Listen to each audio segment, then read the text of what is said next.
Dear students, हम लोग fundamental rights के मौलिक अधिकार में कल पहला क्लास हम लोगों ने किया था और उस क्रम में हम लोगों ने देखा था कि मौलिक अधिकार क्या है, कैसे इसका विकास हुआ और मनुष्य के लिए और देश के लिए कितना अनिवार्य और आवश्यक है। आज के क्लास में हम उससे आगे बढ़ेंगे और यह पता करेंगे कि हमारे देश में मौलिक अधिकार की क्या स्थिति है। तो इस क्रम में सबसे पहली बात तो ये, जैसा आप जानते हैं कि जो मौलिक अधिकार है उसकी विशेषताएं और बिना इन विशेषताओं को जाने बिना मौलिक अधिकार को पालन वो उचित नहीं होगा। इसलिए उसको पढ़ाने से क्योंकि अनिवार्य है कि हम मौलिक अधिकार की विशेषताओं को लें।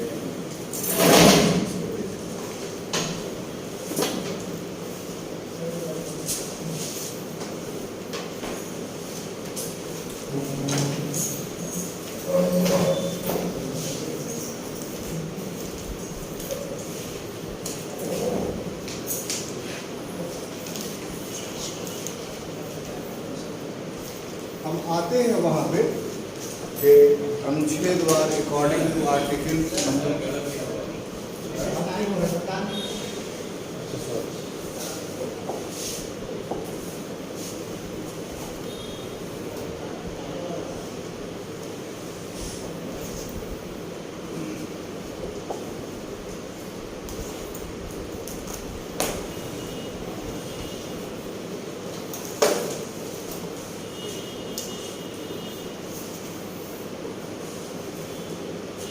तो अनुच्छेदवार या अकॉर्डिंग टू आर्टिकल सब चीज़ों का अध्ययन करेंगे, लेकिन उसके पहले कि हमारे देश का जो संविधान है उसमें जो मौलिक अधिकार का प्रोविजन है ये अमेरिकी संविधान से लिया गया है। सबसे पहली विशेषता ये जो संयुक्त राज्य अमेरिका का जो संविधान था उसमें एक मौलिक अधिकार के संबंध में प्रोविजन था जिसको हम लोग बोलते थे अधिकार पत्र, यानी बिल ऑफ राइट्स। ठीक है,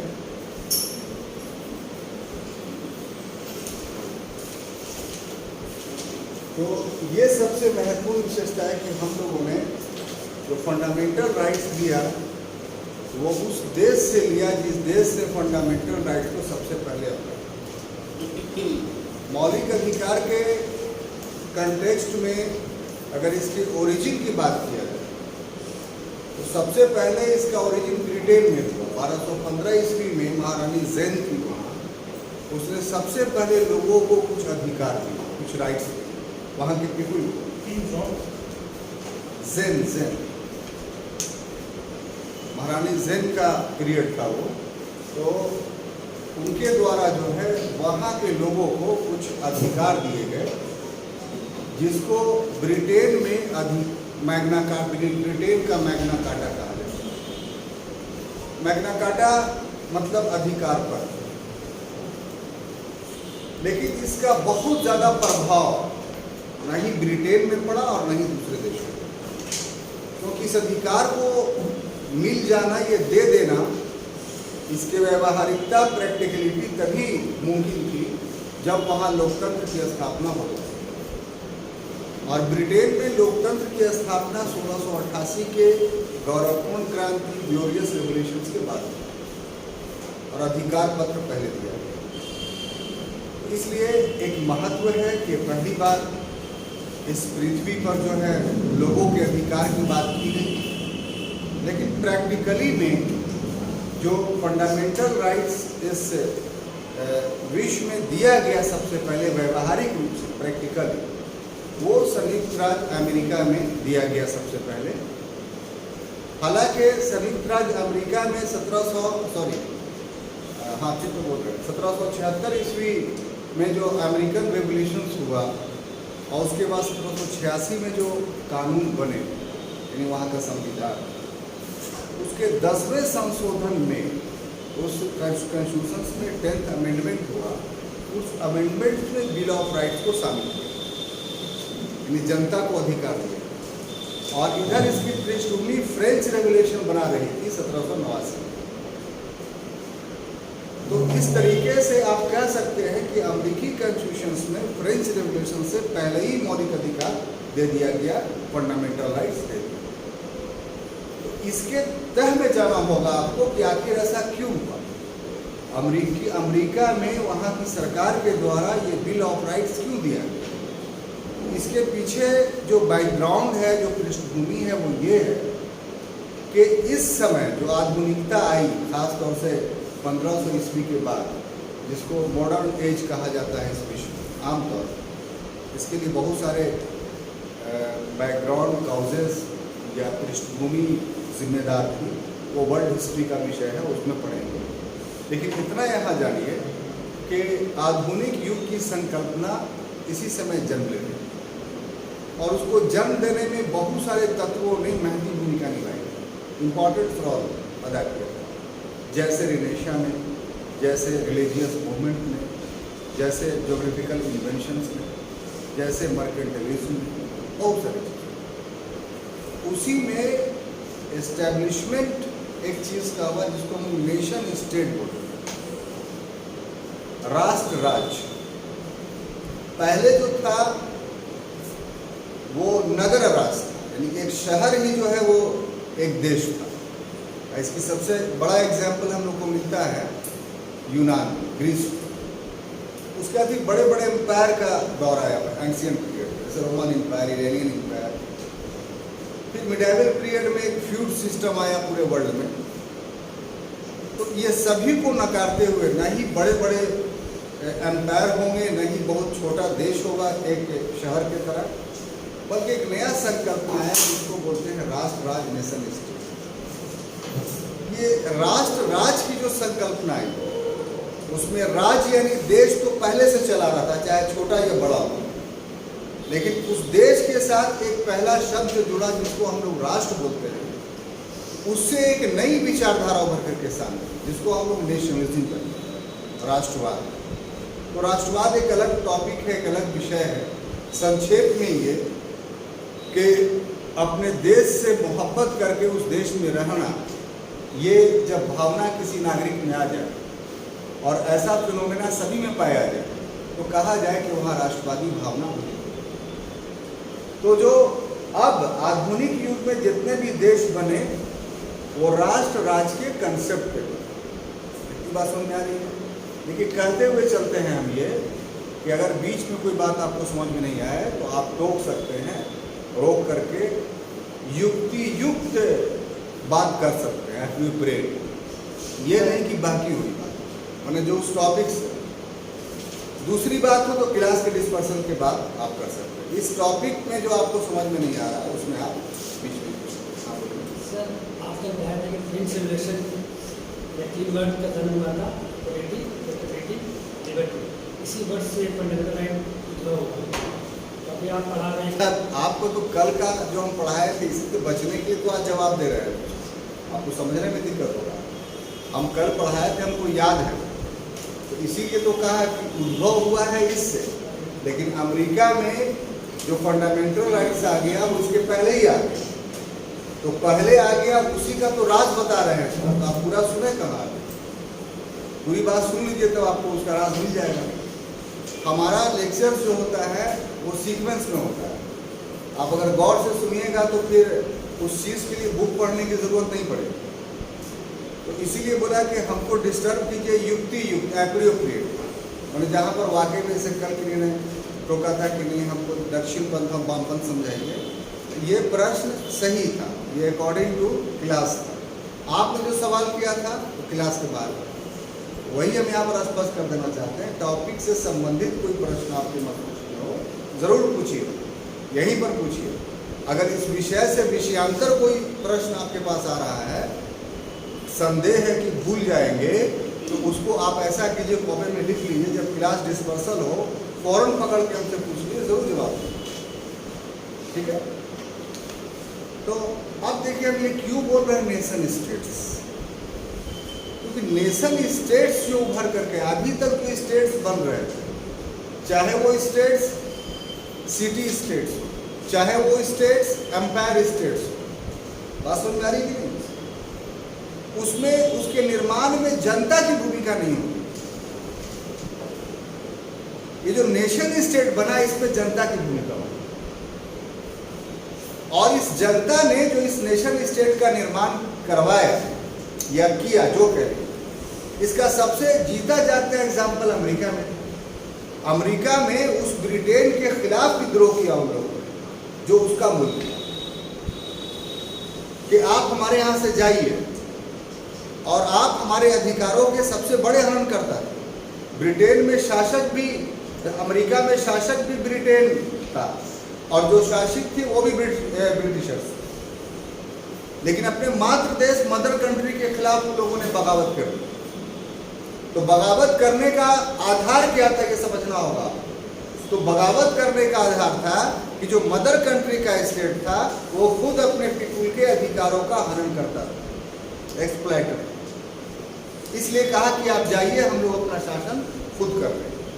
तो एक नेशन स्टेट में एक नई धारणा उभर करके सामने आई कि पीपुल के राइट्स का असल एक्सप्लॉइटर जो होता है वो स्टेट ही होता है। इसलिए लोगों के अधिकारों की रक्षा किसी दूसरे से नहीं करना है, बल्कि स्टेट से करना है। जो देश है वही हमारा एक्सप्लॉइटेशन करेगा। ये विचारधारा जो सबसे पहले उभर करके सामने आया वो संयुक्त राज्य अमेरिका का, और लिबर्टी, इक्वालिटी, फ्रेटर्निटी जो विचारधारा उभर करके सामने आई वो सबसे पहले फ्रांस में आई। तो उससे डेमोक्रेसी स्टैब्लिश्ड हुआ, ऐसे राइट्स ऑफ पीपुल स्टैब्लिश्ड हो रहा है। राइट्स ऑफ पीपुल मिल रहा है लोगों को। क्यों मिल रहा है, इसका आधार मैंने आपको बताया कि इन लोगों को खतरा अपने ही लोगों से होगा, दूसरे लोगों से नहीं होगा। इसलिए एक विचारधारा बन गई कि जनता के अधिकारों का हनन करता जनता नहीं होती है, कोई बाहर का मुल्क नहीं होता है, बल्कि जिस मुल्क में रहता है वही मुल्क करता है। अब देखिए यहां से एक और दूसरी चीज उभरती है जो आपको समझना होता है, वो ये कि अभी जो दौर आया अमेरिकन रेवोल्यूशन के बाद वो इनडायरेक्ट डेमोक्रेसी का दौर, अप्रत्यक्ष लोकतंत्र। इसके पहले प्राचीन काल में लोकतंत्र का एक रूप पाया जाता था जिसको हम लोग प्रत्यक्ष लोकतंत्र बोलते थे, डायरेक्ट डेमोक्रेसी। उसमें जनता खुद साल में एक बार, चूंकि सिटी स्टेट था, नगर ये देश थे, तो नगर का पीपुल जो व्यस्त था वो एक जगह मैदान में इकट्ठा हो गया और अपने लिए लॉ मेक कर लिया, और अपने में से ये एसपी डीएम चुन करके, ये प्राइम मिनिस्टर चुन करके बोला कि लो इसी के मुताबिक करो, और फिर साल बाद फिर हम लोग आएंगे। तो ये रूप जो था ये डायरेक्ट डेमोक्रेसी। लेकिन अब सिटी स्टेट्स तो खत्म हो गए, अब इसके जगह पर क्या हो गया, नेशन स्टेट हो गया, आबादी बहुत बढ़ गई। तो ऐसी स्थिति में अब ये संभव नहीं था कि उतने बड़े क्षेत्र पर प्रत्यक्ष लोकतंत्र या डायरेक्ट डेमोक्रेसी स्थापित। तो मजबूरी हो गई कि अप्रत्यक्ष लोकतंत्र स्थापित किया जाए। यह अप्रत्यक्ष लोकतंत्र में कौन सी पत्ती थी? तो जनता खुद शासन नहीं करती, बल्कि अपने बीच में से एक प्रतिनिधि को चुन लेती है कि यह प्रतिनिधि जो है वो हम पर एक निश्चित अंतराल तक, हमेशा के लिए नहीं, कहीं 4 साल वो निश्चित अंतराल है, कहीं 5 साल है, कहीं 6 साल। वो अपने अपने देश के अलग मामले, हमारे यहाँ वो निश्चित अंतराल 5 साल है, अमेरिका में वो निश्चित अंतराल 4 साल है। बात समझ में आई कि इतने दिन तक हमने अपने ऊपर इसको शासन करने के लिए दिया। अब यही 4 साल, 5 साल, 6 में ये डर है कि ये व्यक्ति जिसको हमने अधिकार दिया अपने शासन करने, यही यानी अब तो ये राज बन गया ना, अब तो ये ऑर्गन ऑफ स्टेट बन गया। इसलिए खदशा हमको इसी से है कि यही हमारे राइट्स का जो है वो हनन करेगा। चूंकि यही स्टेट बन गया है, इसलिए इससे प्रोटेक्शंस के लिए कॉन्स्टिट्यूशनल प्रोविजंस करना बहुत ही जरूरी है। तो इस विचारधारा के तहत बिल ऑफ राइट्स अमेरिका में शामिल किया गया और इतना उच्च विचारधारा था, इसीलिए हमारे देश में इस विचारधारा को कहां से लिया गया? अब आपको कोई प्रश्न है? नहीं ना? तो जो टॉपिक ले उसको पूरा सुन लीजिए, ये आपसे निवेदन हमारा। और जब खत्म हो उसके बाद भी प्रश्न रह जाए तब आप फिर राइज कर सकते हैं, इससे क्लास स्मूथली चलेगा।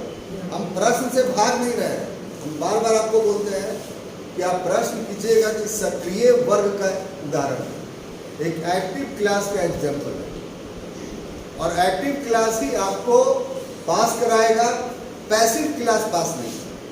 बात समझ आ रही कि नहीं? तो आपकी एक्टिविटी बनी रहे, तो इसके लिए जरूरी है कि प्रश्न करें, लेकिन प्रश्न का अर्थ ये नहीं कि बेतुका बात करके क्लास के गति को जो है हीनता में परिवर्तन करें। ठीक है? दूसरा है कि न्याय योग।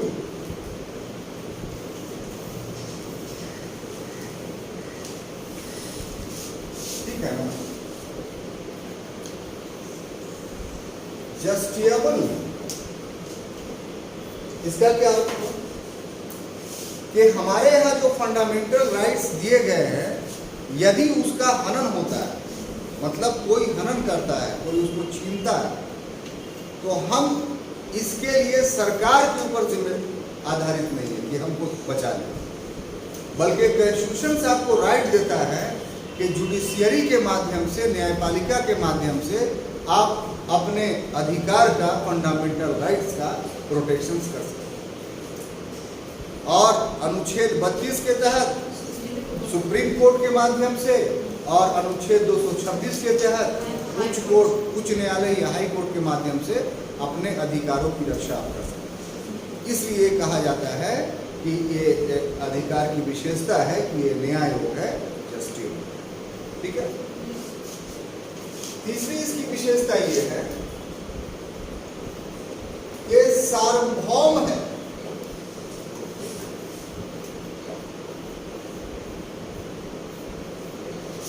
यानी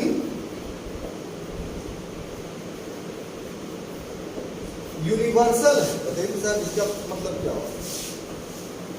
हमारा फंडामेंटल राइट यूनिवर्सल है, सार्वभौम है, मतलब कि दूसरे को भी दे देंगे, पाकिस्तान वाले को, बांग्लादेश वाले को भी।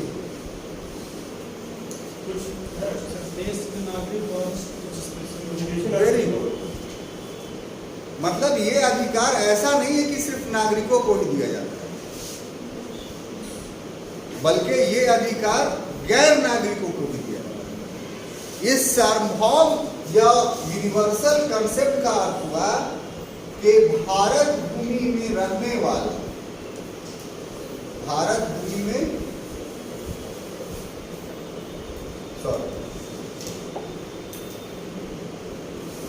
भारत भूमि में रहने वाला प्रत्येक व्यक्ति, यहां प्रत्येक व्यक्ति का मतलब क्या है? यहां पर प्रत्येक व्यक्ति का अर्थ हुआ कि जो नागरिक है और जो गैर नागरिक है, या जो नागरिक नहीं है, उन सभी को फंडामेंटल राइट्स देता है। इसलिए सार्वभौम इसलिए यूनिवर्सल। अब देखिए, जब ये बात हुई फिर इससे एक नई बात निकली कि क्या पूरा का पूरा राइट्स नागरिक और गैर नागरिक सबको है? तो यहां पर है कि ये जो हमने आपको बात कही है नागरिक और गैर नागरिक वाला, इसमें साहब विभेद है। इसमें क्या है? विभेद है, सबको नहीं प्राप्त, माने सब अधिकार सबको प्राप्त नहीं है। विभेद क्या है कि जो नागरिक हैं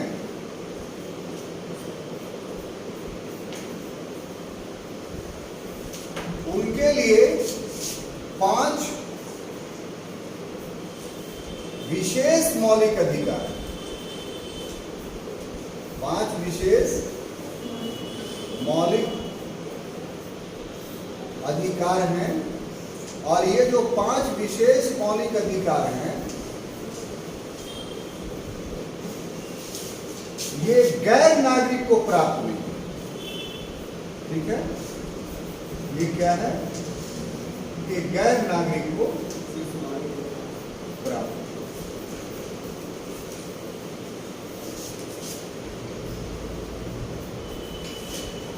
अब हम लोग अगर 5 पृथक कर ले तो ये बात स्पष्ट हो जाएगी कि जो गैर नागरिक हैं उनको 5 कौन से प्राप्त नहीं है, जो नागरिक हैं उनको सभी प्राप्त है। लेकिन 5 ऐसे राइट्स है जो गैर नागरिक को प्राप्त नहीं है, तो हमारे लिए महत्वपूर्ण वो बन जाता है जो 5 गैर नागरिक को प्राप्त नहीं है। बात समझ में आ रही है कि नहीं? उसमें सबसे पहला जो है साहब वो है अनुच्छेद 15। अनुच्छेद 15 इसको लिख दे या आप लोग को पता है? कोई ऐसे भी हैं जो चाहते हैं कि लिखे हम उसके प्रावधान को, आप चाहते हैं, वेरी गुड, इंटेलिजेंट। तो इसमें ये है, डरिएगा मत। देखिए, हर का इंडिविजुअल प्रॉब्लम होता है, हमको सबको देखना है। तो किसी को आता है तो इसका मतलब ये नहीं कि उस बात को बाईपास करते हैं। जिनको नहीं आता है वो अगर छूट गए तो फिर मेरा पूरा पढ़ाना बेकार होगा। इसलिए जिनको आता है वो थोड़ा बर्दाश्त करेंगे इस बात को, और उनको भी बेनिफिट होगा। धर्म, मूल वंश, जाति, लिंग और जन्म स्थान के आधार पर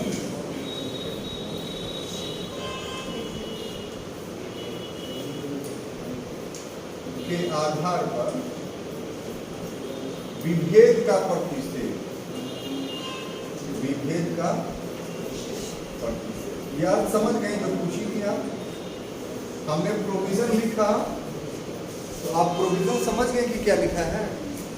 इसको ना समझने की जरूरत है, इसलिए कि ये फिर आगे ये समझाएंगे।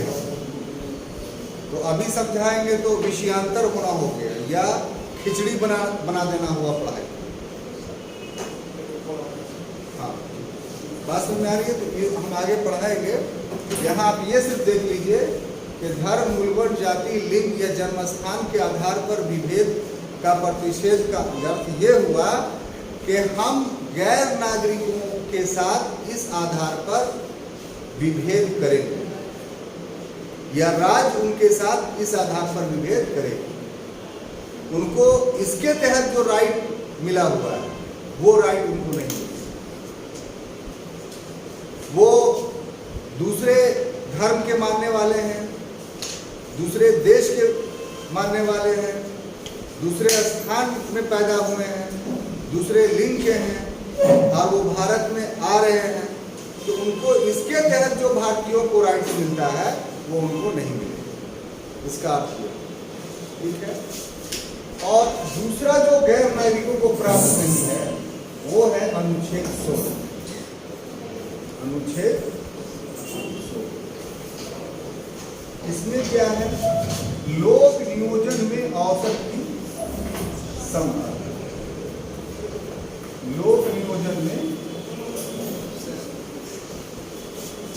मौसा रखिए। यहाँ पर ये बताइए आप कि लोक नियोजन का अर्थ क्या हो? सरकारी नौकरी। तो इसमें दावा नहीं कर सकता है विदेशी या गैर नागरिक। हाँ, प्राइवेट में दावा कर सकता है कि हमको भी नौकरी दी, लेकिन सरकारी नौकरी में वो अप्लाई ही नहीं कर सकता। और प्राइवेट नौकरी, हाँ बोलिए साहब। बहुत सुंदर प्रश्न है और युक्त है, विषय से जुड़ा हुआ है। आपके साहब जो कह रहे हैं उसका जवाब ये है कि इस प्रावधान के रहने के बावजूद भी आप पॉलिटी की बुक अगर रखे हुए हैं, वेयर बुक, तो उसको निकाल करके देखिए इस प्रावधान को कि हर आर्टिकल में एक शब्द होगा। साहब क्या नाम है? बिलाल। तहजीब, तहजीब माने संस्कृति। तो तहजीब भाई, अगर आपके पास बेयर बुक है तो उसको निकाल करके हर अनुच्छेद में एक सेंटेंस पड़ेगा शुरू में ही कि जब तक अन्यथा कोई प्रावधान ना हो। जब तक अन्यथा कोई प्रावधान नहीं हो। कभी इसका राज जानने की कोशिश की है? ये लिखने वाले ने अधिकार अपने पास सुरक्षित रखा। ये जो प्रोविजन कर रहे हैं ये लागू है, लेकिन हमें राइट्स है कि हम और कोई अन्य प्रोविजंस कर सकते हैं। तो जिस अनुच्छेद में ये सेंटेंस लिखा हुआ है कि जब तक अन्य कोई प्रावधान ना किया हुआ तब तक ये लागू रहे, तो 16 में भी ये प्रोविजंस है कि जब तक अन्य प्रावधान ना हो तो ये, और अन्य प्रावधान में आगे चल के सरकार को यह अधिकार हो गया कि इसके इतर किसी देश से कोई समझौता कर सकते। तो नेपाल और भूटान दो गरीब देश और पड़ोसी देश थे और इनकी भारत पर निर्भरता सदियों पुरानी। ये हमारे संस्कृति के भाग हैं। अगर इनको हम अपने से अलग कर देंगे तो हो सकता है कि चीन अपना प्रभुत्व इस पर स्थापित करे और सामरिक दृष्टिकोण से हमारे लिए मुश्किल हो जाए। इसलिए इन दो देशों के साथ अलग समझौता है और उस समझौते में अंतर्राष्ट्रीय मापदंडों में ढील दी गई है। जैसे यहां जाने के लिए हमें पासपोर्ट की जरूरत नहीं, यहां इंडियन करेंसी को चलाने के लिए किसी एक्सचेंज की जरूरत नहीं। आप बाजारों में जाइए तो भारतीय रुपये से सभी सामान खरीद सकते हैं, दे सकते हैं। वहां पूछना पड़ेगा कि नेपाली रुपया में सामान कितना, इंडिया रुपया में कितना, तो नेपाली में ज्यादा देना पड़ेगा, इंडिया में आपको कम देना पड़ेगा। तो इसी तरीके से उसके बहुत सारे, चूंकि पहाड़ी इलाका है तो पेट्रोल का, खाद्यान्न का जिम्मा भारत पर है। इसी तरीके से वहां के लोगों को यहां सरकारी नौकरी करने का परमिशन है। आप कोई भी एडवर्टाइजमेंट देखिएगा तो नेपाल और भूटान के लिए विशेष प्रावधान के तहत कि वो भी अप्लाई कर सकते हैं। ठीक है, बात समझ में आई? तो इसको आप एक्सेप्शनल केस में रखिए अपवाद के रूप में। आगे बढ़े तो ये बात समझ में आ गई कि ये दूसरों को अधिकार नहीं है, किसको? गैर नागरिक को, जो विदेशी। तीसरा है अनुच्छेद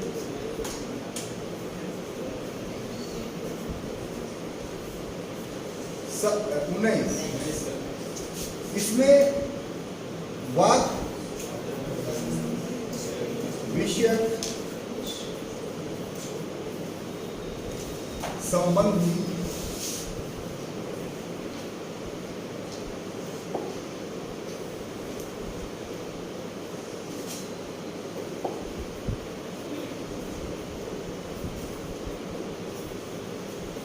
कुल 6 स्वतंत्रता।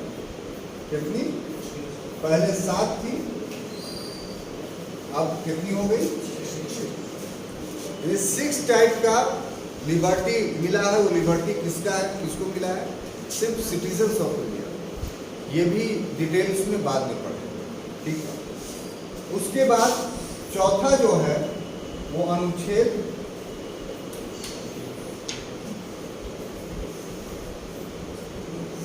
29। इसमें अल्पसंख्यक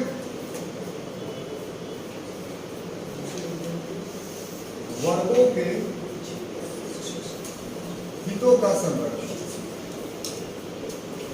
हितों का संरक्षण का, ठीक है। इसको भी बाद में एलोबरेट करेंगे। अभी ये सिर्फ जानिए कि ये गैर नागरिक को नहीं प्राप्त है। और पांचवा और अंतिम है कि अनुच्छेद 30 आर्टिकल 30, इसमें क्या है? शिक्षण संस्था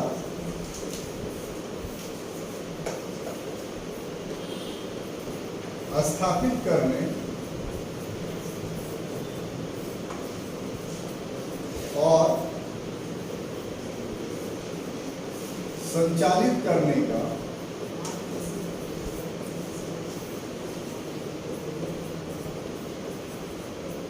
अल्पसंख्यक वर्गों का अधिकार।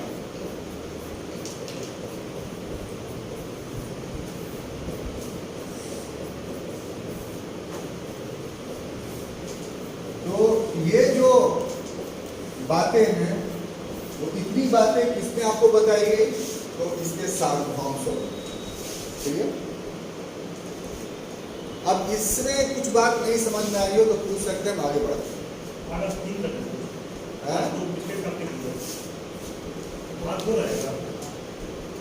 कल ही एक हुआ है,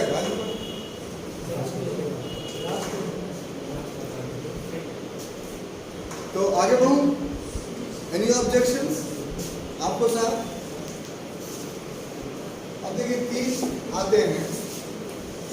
चौथा में जो चीजें हैं वो ये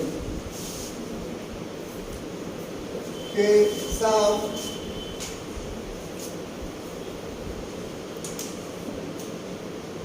ये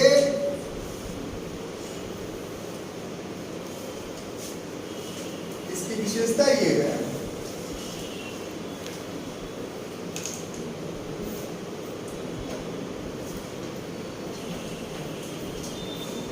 कि अनंत नहीं, इसका अर्थ हुआ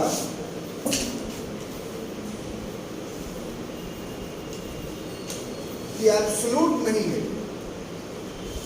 मौलिक अधिकार अनंत नहीं है, एब्सोल्यूट नहीं है। इसका मतलब क्या है कि मौलिक अधिकार पर इसका मीनिंग्स ये हुआ कि जो फंडामेंटल राइट्स हैं, जो मौलिक अधिकार हैं, उन पर निर्बंधन लगाए जा सकते हैं।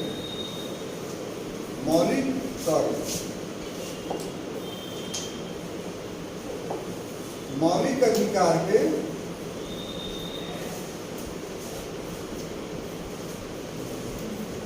निर्बंधन यानी प्रोहिबिशन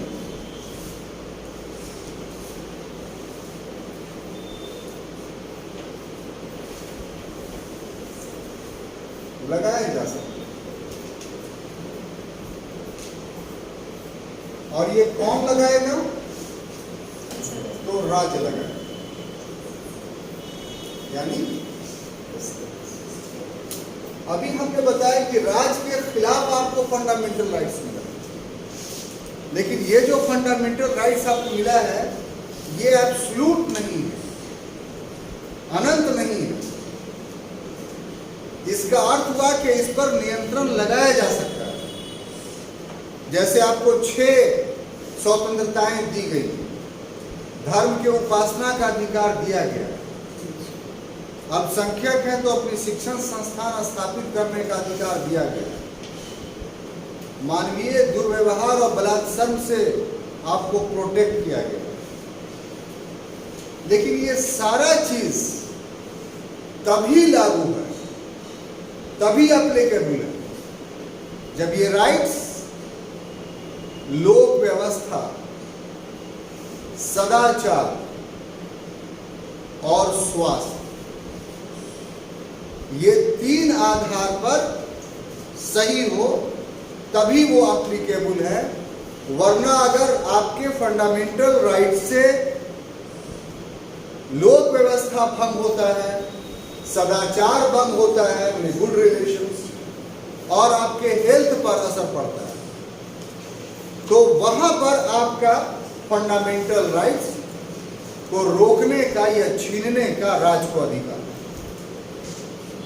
अब ये जो प्रोविजन दिया गया है ये कितना अच्छा है, इसको कुछ उदाहरणों के द्वारा अगर देखा जाए तो ज्यादा समझ में आए।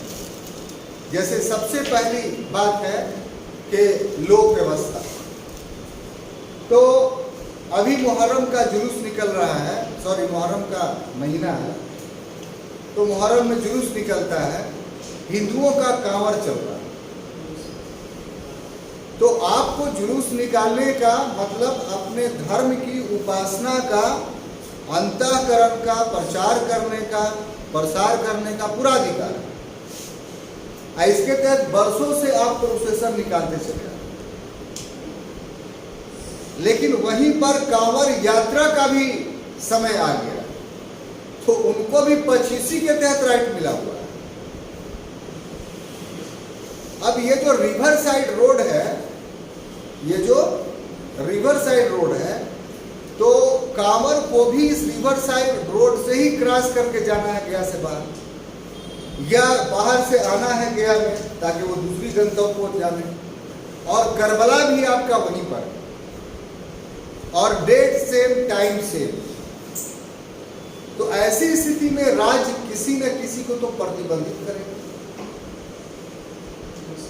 हो सकता है कांवड़ वाले को कहे कि आप चाकत से बाईपास से निकल के चले जाइए, हालांकि बाईपास नहीं बना है, लेकिन तर्क के खातिर मान लीजिए कि अगर बन गया हो तो ये करेगा।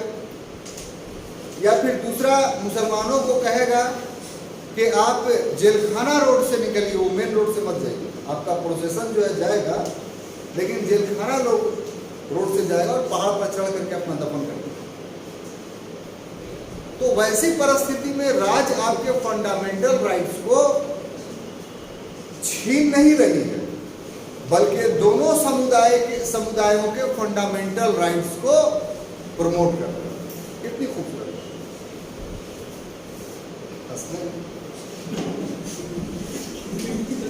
तो ये लोक व्यवस्था का एग्जाम्पल मैंने दिया। अब सदाचार क्या चीज, माने अच्छा आचार, अच्छा आचार नहीं। शब्दों का अर्थ गलत समझ लेने से अर्थ का अनर्थ हो जाता है। मतलब अच्छा आचरण, गुड पब्लिक एक्सरसाइज। अब देखिए, धूम्रपान निषेध है, स्वास्थ्य के लिए हानिकारक है, कृपया कर इसे ना पिए। सारे सिगरेट के पैकेट पे लिखा रहता है cigarette is injurious to health, please don't smoke. आप लोग में से कौन कौन पीते हैं, हाथ उठाइए। बहुत शरीफ नहीं है आप लोग, नहीं पीते। तो आइए टॉपिक पे। लेकिन सरकार ने इसको प्रोहिबिटेड नहीं किया, गुटखा को प्रोहिबिटेड कर दिया, लेकिन सिगरेट को प्रोहिबिटेड नहीं किया। तो आप पी सकते हैं, लेकिन सदाचार के लिए ये नियम है कि सार्वजनिक स्थलों पर, पब्लिक प्लेस पे सिगरेट नहीं पी सकते। तो पहले ट्रेन में आदमी सीट पर बैठा फोक फोक फोक फोक मारता, आप देखते हैं कि पैखाना में जाके पीता है। क्यों? क्योंकि बॉडी के अंदर पिएगा तो दैट इज पब्लिक प्लेस। तो ये जो नियम बनाया कि सिगरेट पी सकते, that is your right, not it is fundamental right, but it is right. You can consider that it is fundamental. To understand something.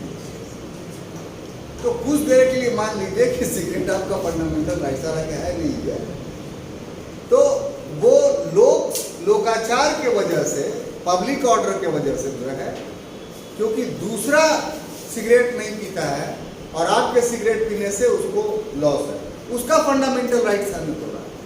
इसलिए यहाँ पर आपका इस फंडामेंटल राइट पर राज्य ने जो है कंट्रोल लगाया, हस्तक्षेप।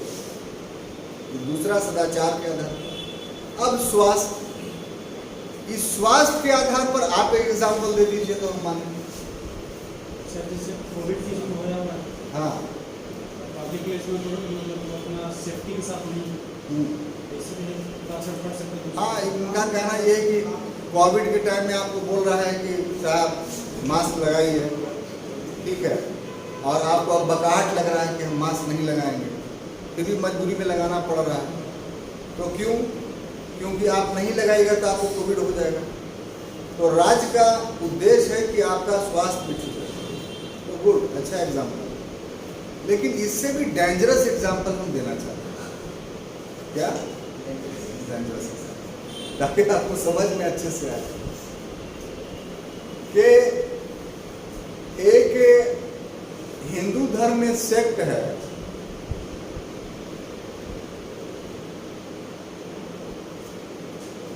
पश्चिम बंगाल में पाया जाता है,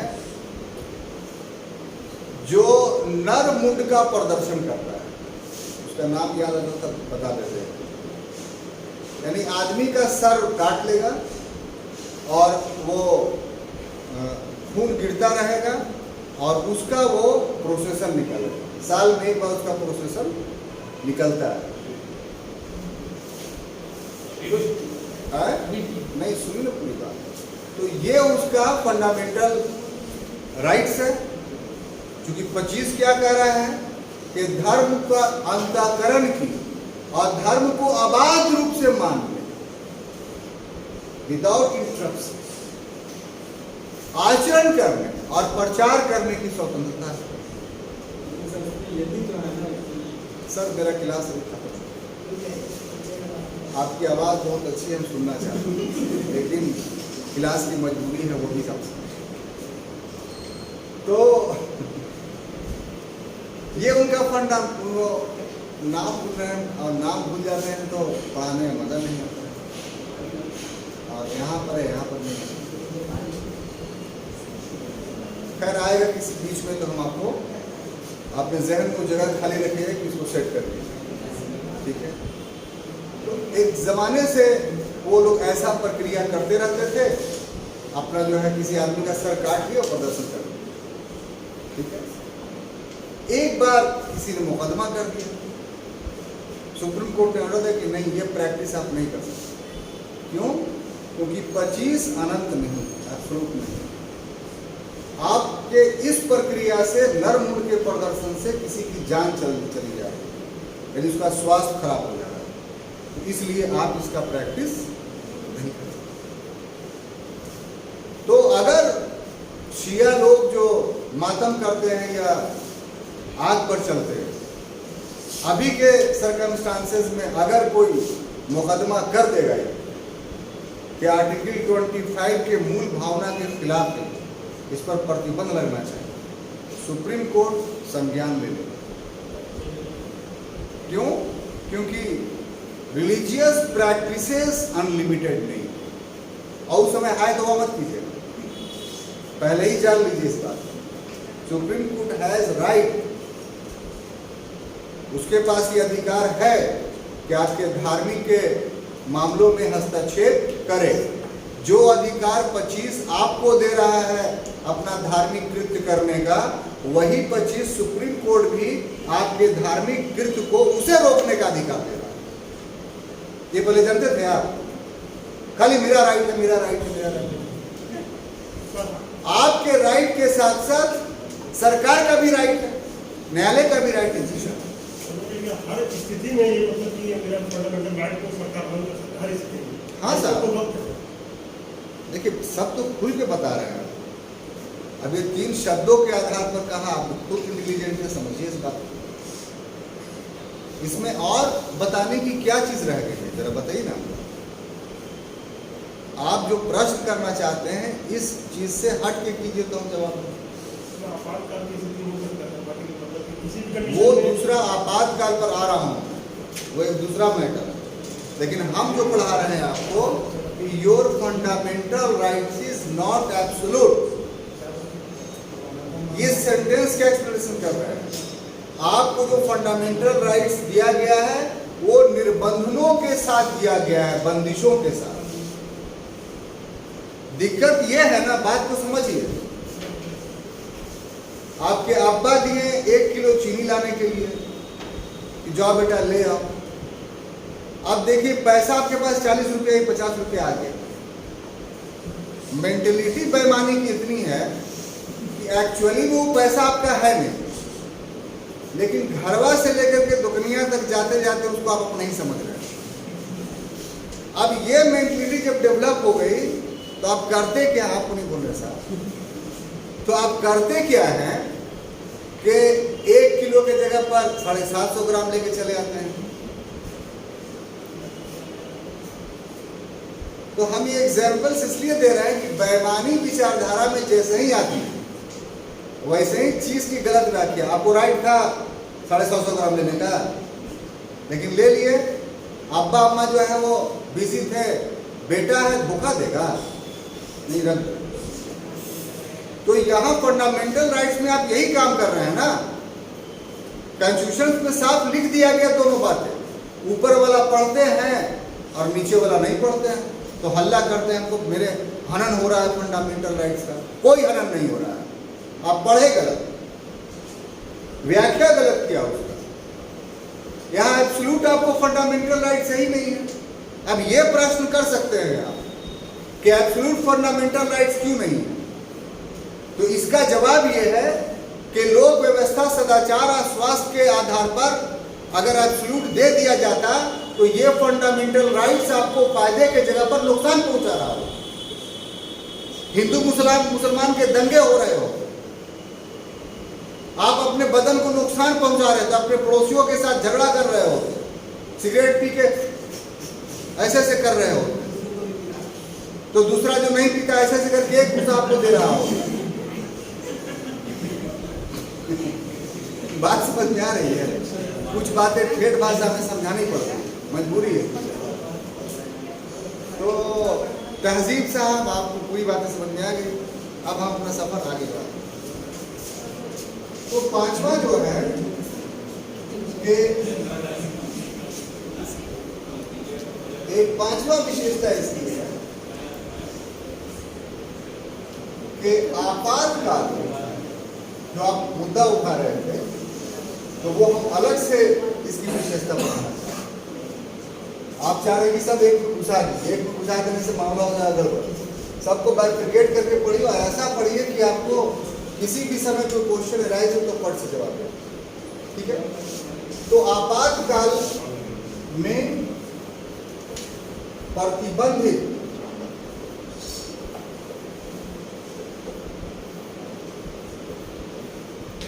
फंडामेंटल राइट्स जो है इमरजेंसी में प्रतिबंधित, उस पर रिस्ट्रिक्शंस है। आप देखिए यहाँ पर सवाल पैदा ये होता है कि आपातकाल का मीनिंग क्या है और कहाँ इसका उपयोग।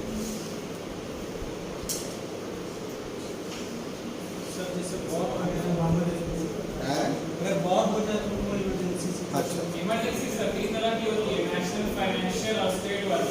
जी, नेशनल, फाइनेंशियल और स्टेट वाले। ठीक है, तो और जो फंडामेंटल राइट्स कोड आती है वो है नेशनल इमरजेंसी 152 के अंदर।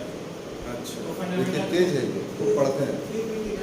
यही चीज को हम स्पष्ट करना चाहते हैं कि ये जो आपात का प्रोविजन है, ये वाला शब्द जो है ये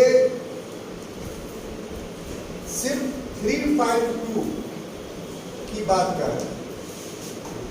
और 352 क्या कहता है? इसका जो नाम है वो है राष्ट्रीय आपात। क्या है?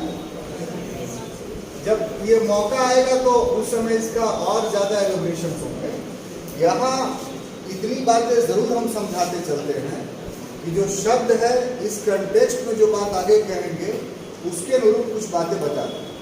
ये राष्ट्रीय आपात का अर्थ ये नहीं होता है कि निश्चित रूप से संपूर्ण देश में ये राष्ट्रीय आपात संपूर्ण देश में भी लागू हो सकता है और देश के किसी भाग में, बात समझ आ रही है, देश के किसी भाग में।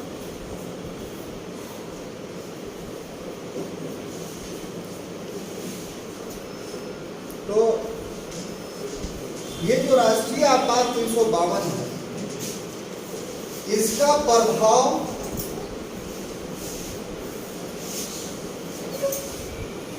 मौलिक अधिकार पर पड़ता है, फंडामेंटल राइट्स पर।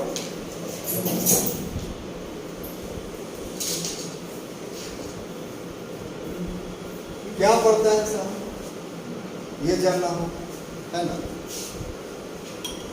तो अनुच्छेद कहाँ गए वो, आप इधर हैं। तो अनुच्छेद, ये पटका पटकी में कमजोर आदमी ऐसे अब रंगदार मोहल्ला में रहते हैं। तो हम ये आपसे बोल रहे हैं कि 352 का जो प्रभाव पड़ेगा फंडामेंटल राइट्स का, तो क्या हम ये जान सकते हैं आपसे कि ये प्रभाव का वर्णन क्या संविधान में है या बाहर से बताया जाता है? बाहर से। इस प्रभाव का भी प्रोविजंस संविधान में कहाँ है? नई बात है जानिए। और ये प्रोविजन कहाँ है तो देखिए, 2 अनुच्छेद में है सर, 8, 3, 5, 8 और दूसरा 3, 5। अब इसमें क्या है वो आपको समझना होगा।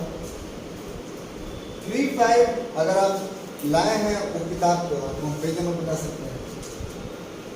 तो 3, 5, 8 में जो प्रोविजन है वो ये कि अनुच्छेद 19 के बारे में, क्या चीज, अनुच्छेद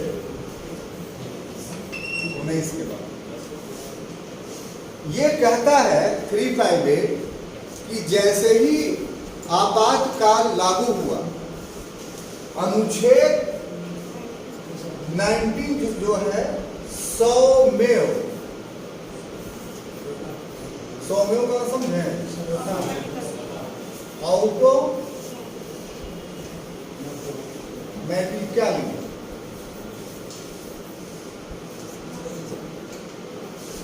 समाप्त हो जाता है। क्या हो जाता है?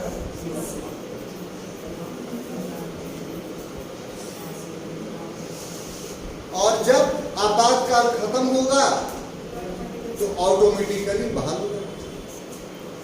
तो एक प्रश्न बनता है कि वो कौन सा अनुच्छेद है जो आपातकाल लगते ही बिना कोई नोटिफिकेशन के, बिना कोई अधिसूचना के समाप्त हो जाता है? तो वो आर्टिकल यही तो क्लोज करते और आगे नहीं पता। और कुछ मामला है इसका? क्या मामला है?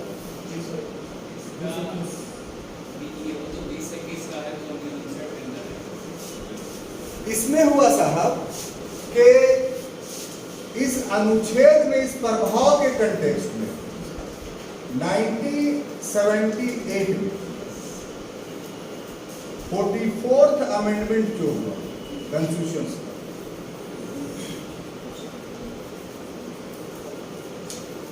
यानी संशोधन, ठीक है। तो इसमें एक बात जोड़ा गया कि ये जो सौम्य ऑटोमेटिकली समाप्त की प्रक्रिया है, तो इसके 2 ये होंगे, एक कि युद्ध या बाह्य आक्रमण अगर होता है, युद्ध या बाह्य आक्रमण, और दूसरी परिस्थिति है आंतरिक अशांति। आंतरिक अशांति। तो आपातकाल लगाने का 44वें संविधान संशोधन में आधार 2 कर दिया गया बजट पर। एक कर दिया गया कि बाहर आक्रमण या युद्ध से भी आपातकाल लगाया जा सकता है, और दूसरा आंतरिक अशांति के आधार पर भी आपातकाल लगाया जा सकता है। तो वैसी परिस्थिति में युद्ध और बाहर आक्रमण जब होगा तभी आर्टिकल 1900 में वो समाप्त होगा, ठीक है। और अगर आंतरिक अशांति से आपातकाल लगता है तो साहब अनुच्छेद 19 बहाल रहे। क्या रहेगा? बहाल रहे, तब समाप्त नहीं हो। ये टेक्निक, ठीक है। तो ऐसी रटा मत किसी बात को, समझा कीजिए। सिविल सर्विस की तैयारी कर रहे हैं, बहुत नाच नखड़ा से पढ़ना पड़ता है, और इस ढंग से समझ के पढ़िएगा तो आपको बहुत दिनों तक याद रहेगा। हाँ बोलिए। 1978 में तो आंतरिक अशांति को समाप्त कर दिया गया था। इसके तहत विदेशिया महिला नहीं लगा सकते। कैसे? आंतरिक अशांति के तहत आप नहीं लगा सकते। 1978 में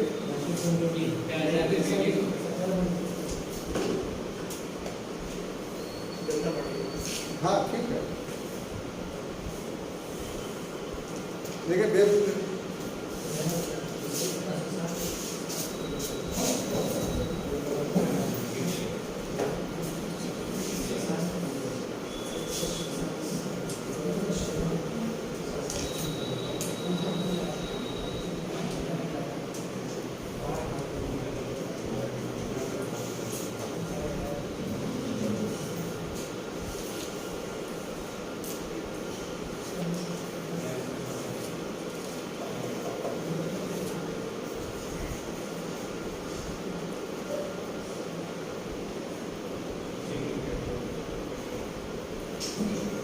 देखिए, समाप्त नहीं किया गया, ठीक है।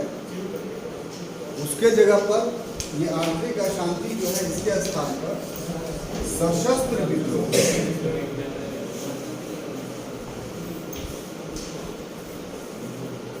इसको अंतः स्थापित किया गया,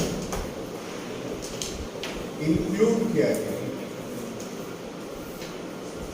आप कह रहे थे कि समाप्त कर देगा, ये कहना गलत है, ठीक है। तो आपका कंफ्यूजन क्लियर हो गया।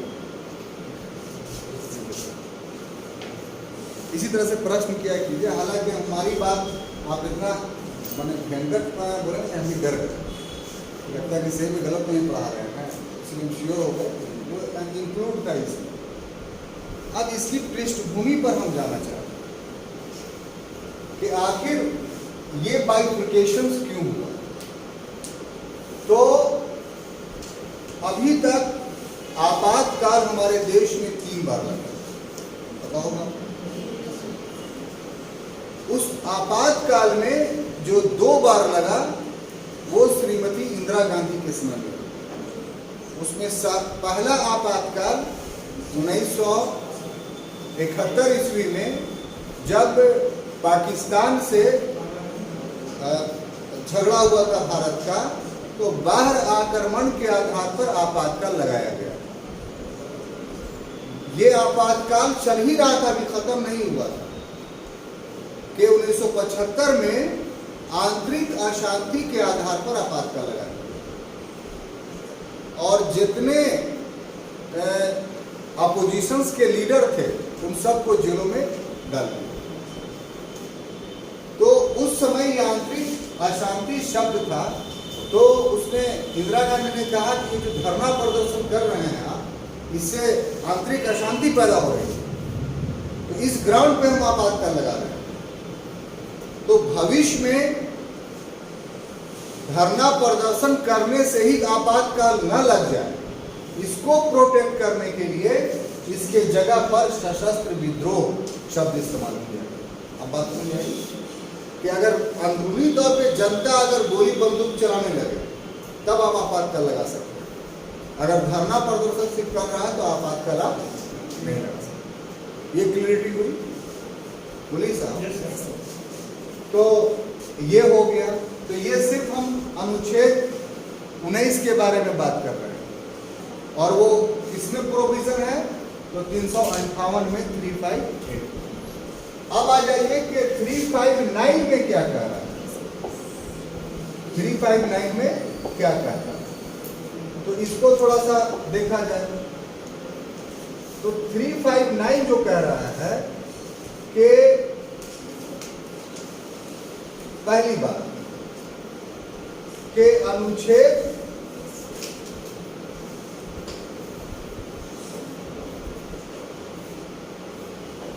20 और 21 ये किसी भी स्थिति में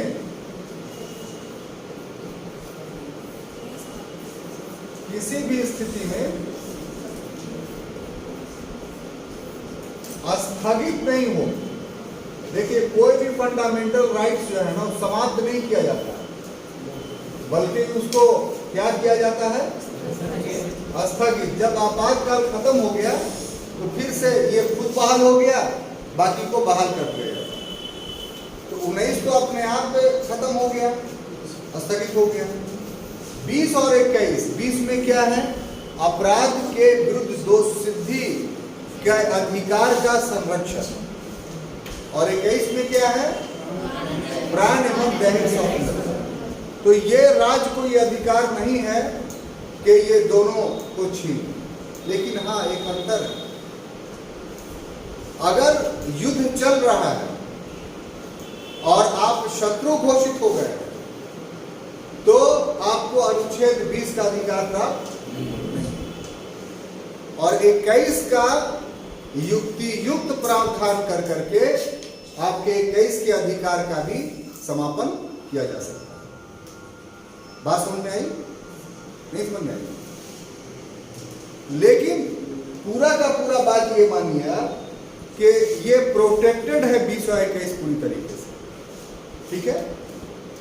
अब आ जाइए साहब कि इसके बाद यानी 19, 20 और 21 को माइनस कर दो। ठीक है। तो 359 क्या कहता है? 358 19 के बारे में कहा है। 359 का एक उपबंध कह रहा है आपको किसके बारे में? तो 20 और 21 के बारे में। तो अब आपको देखना यह है कि 359 जो है वो 359 क्योंकि वहां तक लिखा हुआ है तो दिक्कत तो नहीं है। इसमें है कि आप समझ जाइएगा, जो बाकी अनुच्छेद है, जो बाकी अनुच्छेद है, इसको स्थगित करने हेतु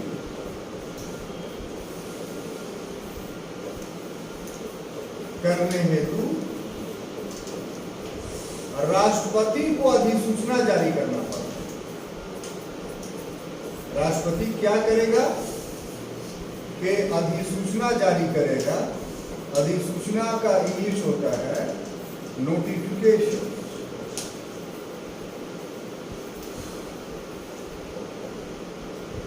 ठीक है साहब। अब यही अंत नहीं हो गया। ये जो नोटिफिकेशन जारी करेगा, इस नोटिफिकेशन को संसद की स्वीकृति आवश्यक है।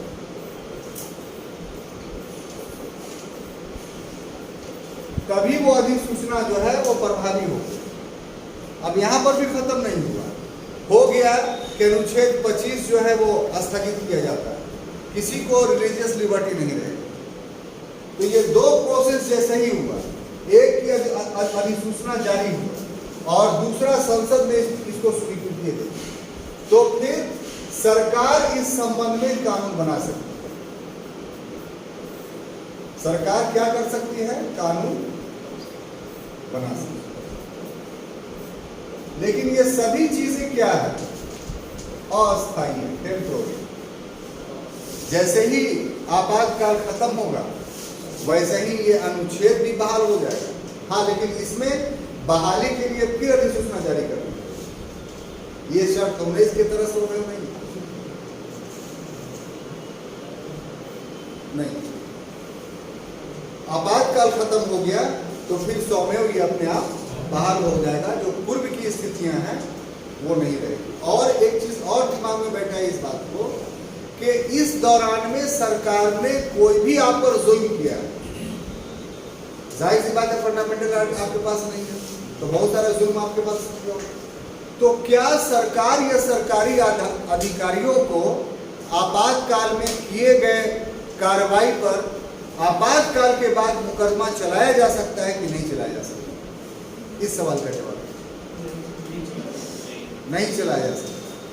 तो ये सारे प्रश्न आएंगे, हम जो आपको टेस्ट लेंगे उसमें कुछ इसी तरह की बातें रहेंगी, बहुत सिंपल सिंपल प्रश्न आपसे नहीं पूछने जा रहे हैं, तो इसलिए आप ध्यान रखिए दोनों। ठीक है, हाँ। कहाँ से कौन बोला? देखिए वो आएगा, अनुच्छेद 34 में प्रोविजंस है, जब आएगा तब पहले जो हो रहा है उसको पढ़िए ना, ठीक है ना, खिचड़ी मत बनाइए। अब देखिए साहब ये हो गया, अभी विशेषता ही पढ़ा रहे हैं, अभी अनुच्छेद पर नहीं आए, ये ख्याल है। तो कैवा नंबर विशेषता पढ़ रहे थे आप? 5वां हो गया। एक और पढ़ लीजिए, वो है साहब 6ठा का, इसमें एक बहुत इंपॉर्टेंट क्या कि मौलिक अधिकार किसके विरुद्ध, ठीक है। तो जो फंडामेंटल राइट्स आपको मिला है, तो हालांकि ये कुछ बातें हम बता चुके हैं, लेकिन एक सम्मिलित प्रयास इस 6 नंबर के शीर्षक में करने जा रहे हैं कि आखिर मौलिक अधिकार आपको मिला है तो किसके खिलाफ मिला है? यही गलत हो गया। राज्य बोलिए या सरकार बोलिए, दोनों बराबर है।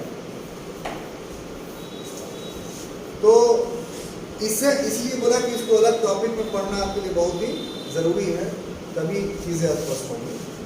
तो किसके खिलाफ जब हम बोलते हैं तो फिर 2 के खिलाफ है। अधिकांश का माने अधिकांश जो फंडामेंटल राइट्स है, ये अधिकांशतः राज्य के खिलाफ,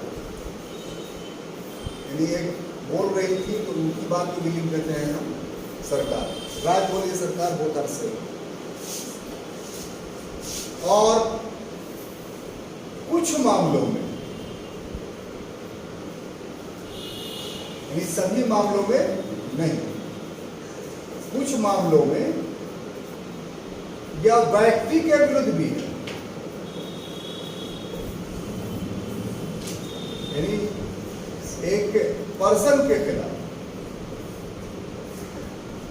के विरुद्ध, ठीक है।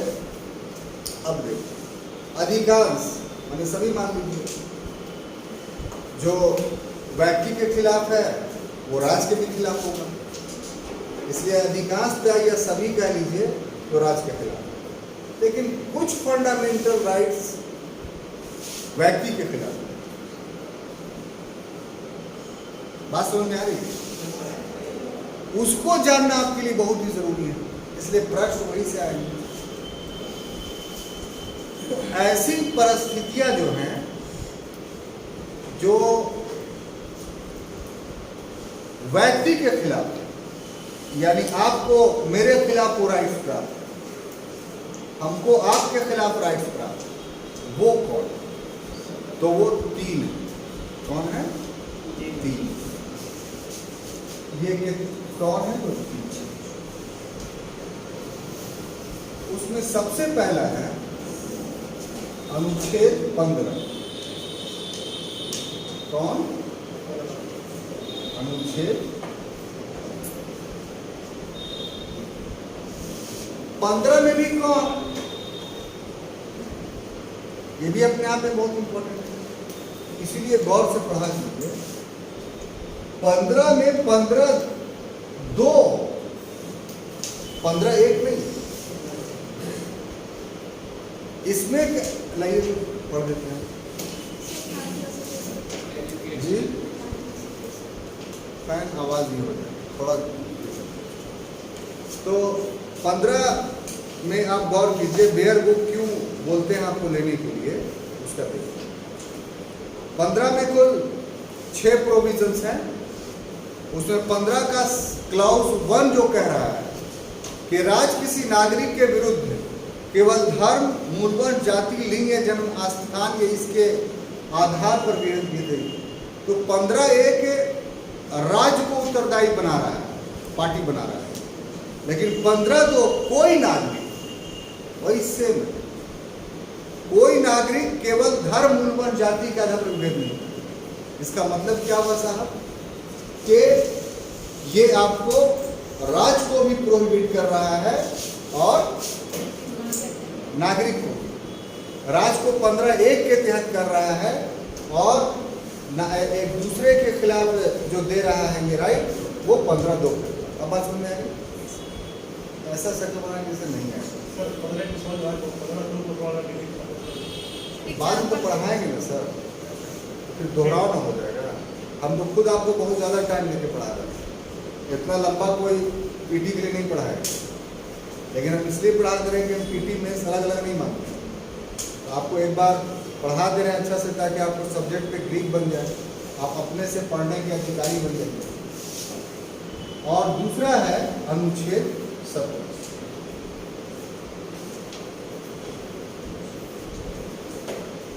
इसमें क्या है कि प्रोहिबिशंस ऑफ अनटचेबिलिटी, अस्पृश्यता का अंत।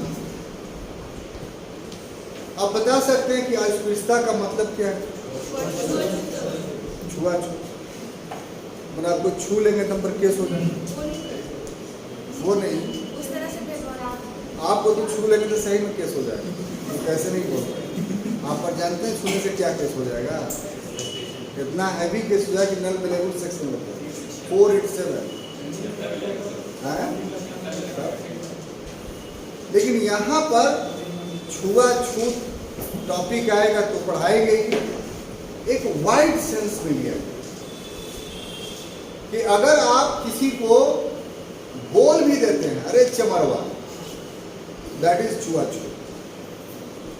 सुप्रीम कोर्ट का जजमेंट, ये हम इसलिए एक एग्जाम्पल के तौर पर बता दे रहे हैं कि ये मत कहिए कि आप खाली छूइएगा तभी आप पर केस हो जाएगा। ये तो ऑर्डर है बोलने का, ही बोल सकते हैं नहीं। अगर आप रेलवे स्टेशन पर बेंच पर बैठे हुए हैं और कोई ऐसा व्यक्ति आके बैठ गया जिसको आपके दृष्टि में निम्नतर है, हालांकि संविधान की दृष्टि में कोई निम्नतर नहीं, अबे हटो यहाँ से, जाओ भागो दूसरी जगह बैठो। आपने ना गाली दिया ना उसको छुआ, लेकिन आप इस 17 के तहत कैच हो, क्या हो गया? पकड़ा। तो ये व्यक्ति के खिलाफ है सर 70। और राज्य भी कोई ऐसा नियम नहीं बनाएगा जिसे छुआछूत या अस्पृश्यता बढ़ावा, इसलिए उसके भी खिलाफ। राज्य को आदेश ही है कि आप ऐसा नियम बनाइए जो इसको रोके और इसको दंडनीय अपराध पनिशेबल कीजिए। तो अस्पृश्यता निवारण अधिनियम 1955 और सिविल अधिकार संरक्षण अधिनियम 1976 बनाया गया और उसके बाद इसको रोका। एक और है जो व्यक्ति के विरुद्ध है और वो है अनुच्छेद क्या 23 है ना। इसमें क्या है? मानव दुर्व्यापार और बलात्कार शर्म पे प्रतिषेध। बड़ा यूनिक आर्टिकल है। क्या यूनिकनेस है जरा बताइए तो सर। आर्टिकल 23 आप पढ़ लीजिए तब बताइए। चलिए आपको राइट, हाँ ठीक है लिखा हुआ है। यूनिकनेस इसमें क्या है? हाँ बोलिए। इसमें यह है कि कोई आदमी को काम करा है हम पैसा देकर नहीं भरा सकते हैं। हाँ तो उसको बेच जितना है उसको दे के कहाँ से आए हैं? ऐसा वो प्रॉपर गए के रहने वाले हैं? ऐसे गाँव में रहता है कहाँ गाँव है? नीचे बता रहा निमचक बथानी, राजेंद्र यादव। पढ़िए पढ़िए पढ़िए, पढ़ के बताइए क्या यूनिकनेस है कौन सी फिल्म में। इसलिए कि जानना है, एज ए टीचर हमको जानना है कि आप पढ़ते कैसे हैं, उसमें जो छुपा हुआ राज उसको पकड़े कि नहीं पकड़े ना सर।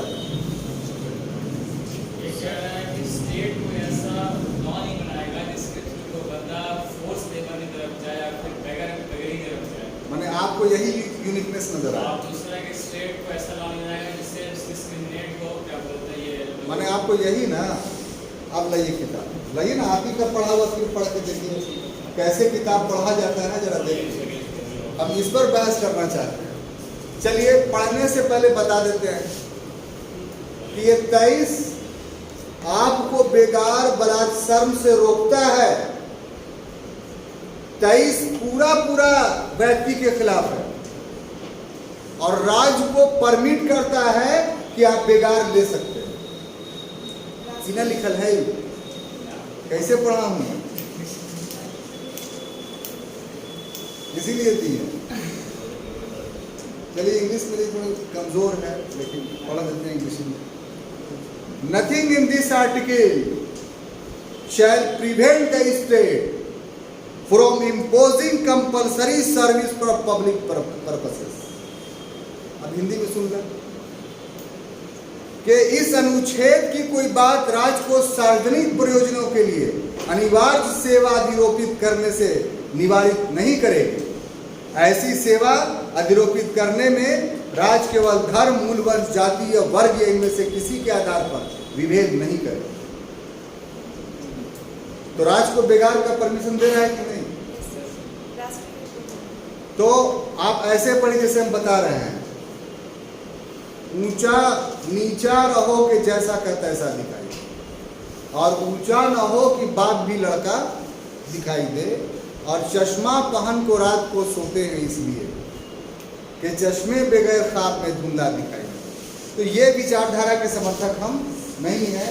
आप मेरा शेर के माध्यम से समझ गए होंगे कि हम क्या कहना चाहते हैं। तो देखिए कैसे पढ़ा जाता है, कैसे समझा जाता है। तो ये बड़ा यूनिक है 23 कि ये व्यक्ति के खिलाफ। अब ये ऐसा है कि एकदम डायरेक्ट लग रहा है कि व्यक्ति, इनडायरेक्ट में बहुत सारे, जैसे 24 भी 18 वर्ष से कम आयु के बालकों का नियोजन नहीं हो सकता है। तो अब राज्य भी नहीं कर सकते हैं और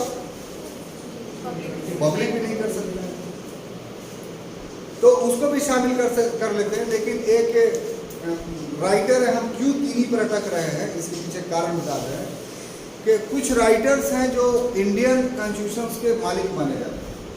उसी में एक है गॉडविन ऑस्टिन जो अमेरिकन राइटर्स हैं। तो उन्होंने ये कहा है कि 3 ही को माने। तो हम तो भाई तो संविधान लेता है नहीं कि अपनी बात चलाएं। ऐसे यहाँ पर अप्रत्यक्ष रूप से और भी आर्टिकल्स को आप शामिल क्लियर। तो ये साहब मैंने बड़ी ईमानदारी पूर्वक आपको, अभी समय है बहुत, आगे सत्र होगा तो बड़े मजे। तो ये सब ऊपरी बातें हमने फंडामेंटल राइट्स का, जितना भी लूंज पूंज बातें, फेंकी हुई बातें थी, उसको कल और आज में कलेक्ट कर करके हमने आपको बताई। अब हम मेन थीम पर आ रहे हैं, अकॉर्डिंग टू कॉन्स्टिट्यूशन क्या क्या प्रोविजंस है फंडामेंटल राइट्स में हमारे संविधान, या भारत के संविधान में कौन कौन से प्रावधान मौलिक अधिकार के परिप्रेक्ष्य में अपनाए गए हैं, ये उसमें लागू।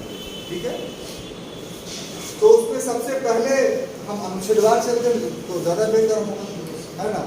देखते हैं इसमें भी क्या मामला बनता है। तो उसमें पहला जो अनुच्छेद है लिख देते हैं तो बेहतर होगा। मौलिक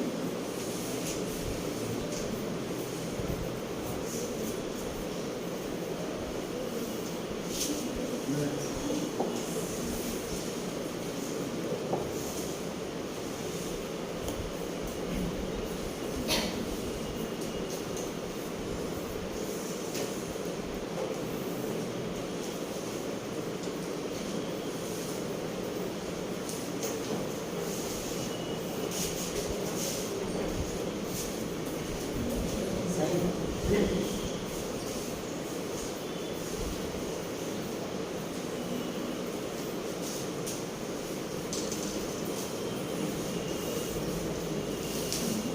है, ये हमारा आगे का टॉपिक है। अब देखिए साहब कि अनुच्छेद 3 आर्टिकल 3 बोल रहे हैं, सॉरी, 12 अनुच्छेद 2, इसमें क्या है साहब? तो राज्य की परिभाषा दिया है।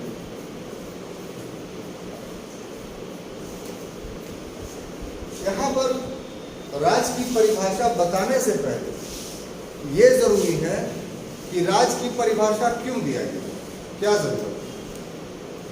12 में राज्य की परिभाषा दिया गया, ये बात ठीक है, आप लोग को अच्छा याद है, लेकिन मेरा सवाल ये है कि क्यों दिया गया।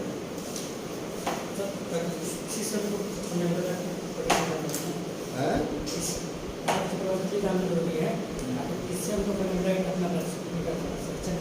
हाँ ठीक है, तो किसी से मतलब क्या? हाँ। तो आप पढ़े तो आपको क्या समझ में आया, कौन राज्य? वो पढ़े हैं लेकिन समझा नहीं पाए। Anybody who can explain the terms of state? केंद्र सरकार, राज्य सरकार या फिर प्राइवेट जैसे ONGC, वही चीज़। हाँ तो क्यों? ये तो लिखा हुआ है प्रोविजन में कि वो पर्टिकुलर एरिया पर ठीक है, पूरी बात नहीं बता पा रहे हैं हम, क्यों का जवाब नहीं मिल रहा। सर, भारत देश के अंदर जितने भी ऑर्गेनाइजेशन चल रहे हैं या फिर राज्य चल रहे हैं, उन्हें यूनियन के अंदर विभाजन किया जाए।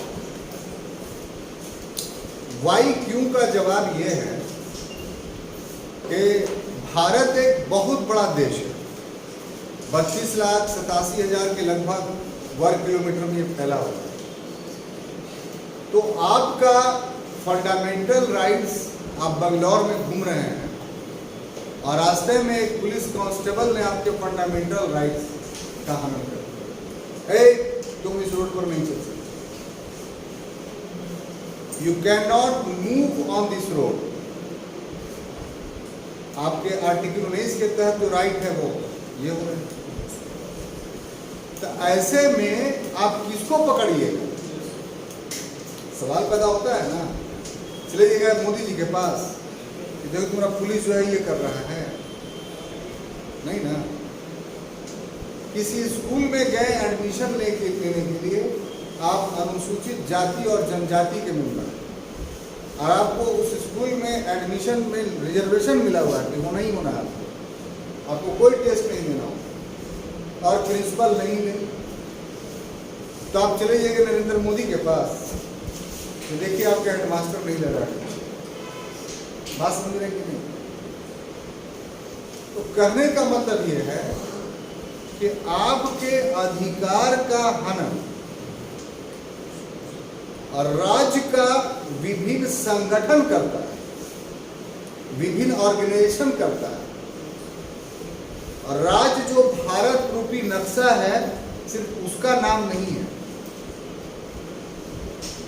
राज्य का मतलब ये नहीं है कि भारत का नक्शा लेकर के कोई पुलिस आएगा और आपके अधिकार का हनन कर देगा। तो आप बोलिएगा ये नक्शा तुम मेरा राज्य का हनन क्यों कर रहे हो, और चलो नक्शा हाई कोर्ट देखिए मिलॉर्ड, इसमें मेरे राज्य का हनन किया, तो मसले का हल हो सकता था। राज्य अपने आप को विभिन्न संगठनों में व्यक्त करता है, कहीं पर वो सिविल लाइन के थानेदार के रूप में आपके पास आए, कहीं पर एजुकेशन डिपार्टमेंट के सेक्रेटरी के रूप में आपके सामने आए, कहीं पर चंदौती ब्लॉक और बेला ब्लॉक के सीओ और बीडीओ के रूप में आपके सामने आए, कहीं पर आपके मकान का दखल खारिज कराने वाले कर्मचारी के रूप में आपके सामने आए। तो राज्य के ये रूप है, आप समझ रहे हैं कि नहीं? कहीं इनकम टैक्स इंस्पेक्टर के रूप में आपके सामने आए। तो अगर राज्य को परिभाषित 12 के तहत नहीं किया जाता तो फिर आप किसके विरुद्ध मुकदमा लाते? बोलते हम स्टेट नहीं है भाई, हम सिविल लाइन के थानेदार हैं, आप स्टेट कैसे बोल दीजिएगा साहब? हम चंदौती ब्लॉक के सीओ बीडीओ, आप लोग स्टेट कैसे बोल दीजिएगा? मेरा डिजिग्नेशन सीए है। लेकिन अब 12 में परिभाषित जब कर दिया गया है तो आप बोलेगा according to article 12 of the Indian constitution you are the body of Indian government and you discourage my खुला फला राइट। तो इसलिए यहाँ पर थानेदार साहब आप भारत सरकार, अब इसको और थोड़ा एलोबरेट करने के लिए एग्जाम्पल हम देते हैं जीता जागता, तो आपको समझ में आएगा। हम जहाँ पर रहते हैं वहाँ पर दशहरा में बैरिकेडिंग लग जाती है, बांस, वहाँ से सिर्फ पैदल आदमी जाएगा, ना मोटरसाइकिल जाएगा, ना कार जाएगा। तो रेलवे के एक डॉक्टर थे जिनके रिश्तेदार जो है यहाँ डीआईजी थे, और एक एसपी थे जो झारखंड में थे। मैं 2-3 आदमी आईपीएस और आईएएस उनके परिवार में थे, थोड़ा ताकतवर महसूस कर रहे थे कि गए में डीआईजी है तो क्या बात। और एक जमादार उसकी ड्यूटी लगी हुई थी उसी फाटक को उठाने में कर, अपनी पत्नी महोदय के साथ बैठ करके दुआए। आमतौर पर पत्नियां जब साथ रहती हैं ना तो पति लोग ज़्यादा भाव खाने लगते हैं और अपना सारा रुतबा जो है वहीं दिखा देना चाहते हैं, ठीक है। तो उनके साथ भी ना मिलेंगे डॉक्टर साहब का, क्योंकि ये अवमानना का मुकदमा हम पर चल जाएगा, इसलिए सबको समझ बूझ करके पढ़ाते हैं। तो खड़े हो गए, हम ऊपर से छत से खड़े होकर देख रहे हैं, ऐ खोलो। वो जो जमादार में समझते ना एएसआई, एसआई भी नहीं, दरोगा को एसआई कहा जाता है, माने वो दरोगा से भी नीचे।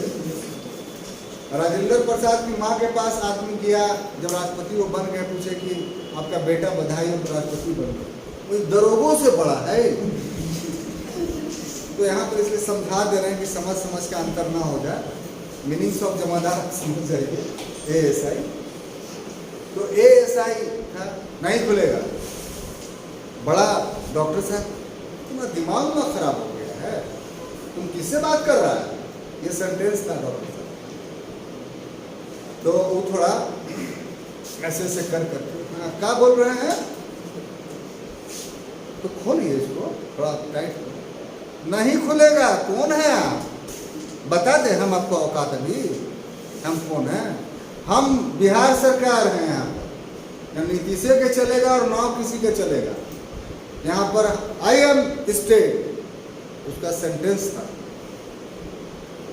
और हम पढ़ाते थे, हमको उस दिन ये राज समझ में आया जो आज आपको बता रहे हैं। इसीलिए एग्जाम्पल्स देना बहुत जरूरी। इसलिए रोड पर चला हुआ जो यातायात पुलिस होता है, अगर वो हाथ दे के रुक जाइए तो रुक जाएगा, वो हाथ उसका नहीं, वो स्टेट का। अगर उसके हाथ से आप गाड़ी को नहीं रोकते हैं सर, तो आप स्टेट के आदेश की अवहेलना कर रहे हैं, उस व्यक्ति की अवहेलना नहीं कर रहे हैं।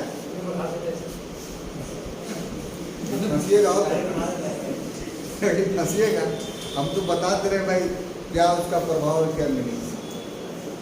यहाँ तक कि चपरासी किसी ऑफिसर्स के चैम्बर्स के बाहर में एक टूल्स पर बैठा हो, उसकी ड्यूटी ये है कि बिना इजाजत के किसी आगंतुक को, किसी विजिटर्स को अंदर नहीं आने दिया जाए। और वो चपरासी अगर आपको रोक देता है कि नहीं जा सकते अंदर, तो वहां पर वो चपरासी स्टेट से आप उसकी अवहेलना नहीं कर सकते।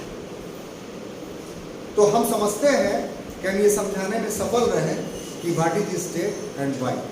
सर, अगर राज्य की परिभाषा एक लाइन में अगर आपसे जानना चाहें। हम आ रहे थे, ना पूछते तो बेहतर हो। अच्छा,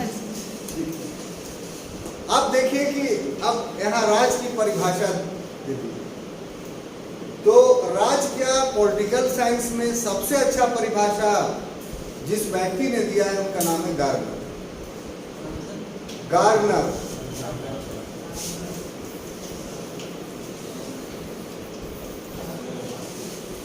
तो साहब उन्होंने क्या कहा, उन्होंने कहा ये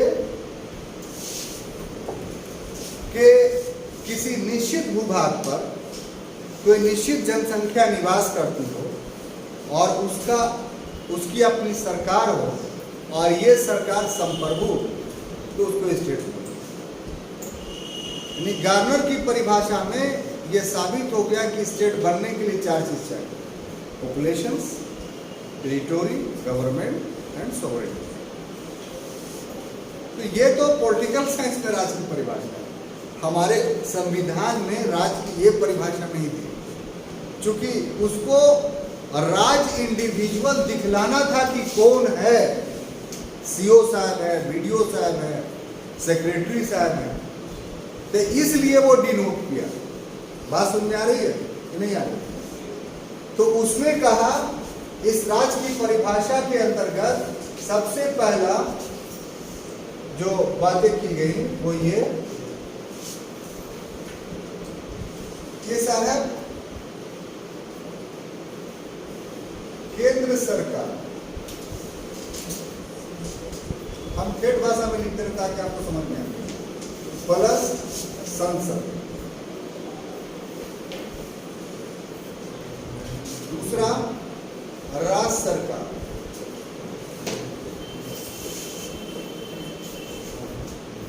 प्लस विधानमंडल।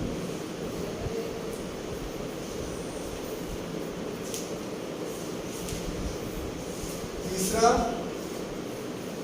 स्थानीय सरकार। स्थानीय सरकार में आ गया पंचायत, जिला परिषद,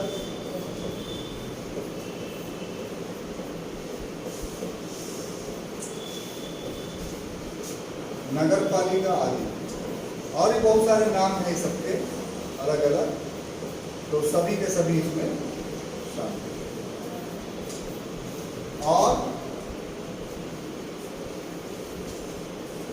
सरकार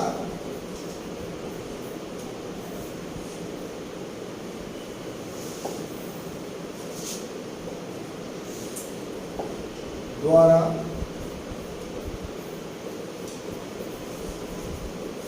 पोषित संस्था।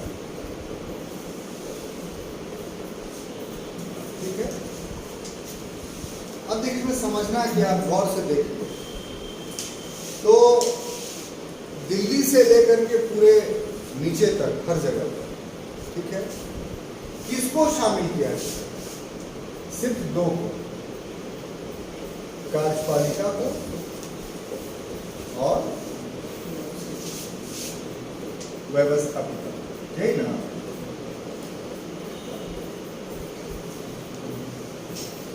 यानी एग्जीक्यूटिव को और लेजिस्लेटिव, किसी को शामिल किया। जुडिशरी का तो नाम कहीं पर नहीं। तो क्या जुडिशियरी पार्ट नहीं है राज्य का? हवा के कानून में देख लक्ष्मीकांत जहां जहां खुलना है। अगर जुडिशियल रिव्यू करती है तो वो राज्य का पार्ट बनती है, बताया ऐसे वो राज्य का पार्ट आउटसाइड बनती है। क्या है सरकार का 3 अंग पढ़ते हैं कि नहीं? जो पढ़ते हैं उसको नहीं पढ़ते। तो देखिए यहाँ पर जो बातें हैं कि अब केंद्र सरकार, तो केंद्र सरकार जो है क्या कार्यपालिका हो गई, संसद ये क्या हो गई, व्यवस्थापिका हो गई। इसका मतलब क्या हो कि केंद्र सरकार में जितने लोग शामिल हैं, जितने लोग का अर्थ क्या हुआ कि काउंसिल ऑफ मिनिस्टर्स जो पॉलिटिकल हेड है, सारे मंत्रालय के मंत्री, फिर उसके नीचे प्रशासन का एक लंबा पद सोपान है, 100-200 लोग उसमें शामिल हैं उनके ऑफिस में, जो ऑफिसर्स में हजारों क्लर्क हैं। ये सभी के सभी all of them are the part of states. ये सभी के खिलाफ मुकदमा, माने जिसके कलम से साइन हुआ है वही वहां पर स्टेट, और उसी के खिलाफ मुकदमा लाया जा सकता है। आप जो भारत सरकार पे केस करते हैं कि बिहार सरकार पर केस करते हैं तो किस पर करते हैं? जिसने आपके मौलिक अधिकार का हनन किया है उस पर करते हैं, है ना? इसी तरीके से लेजिस्लेटिव का क्या मानी है कि ये कोई ऐसा लॉ नहीं बना है जो फंडामेंटल राइट्स के खिलाफ।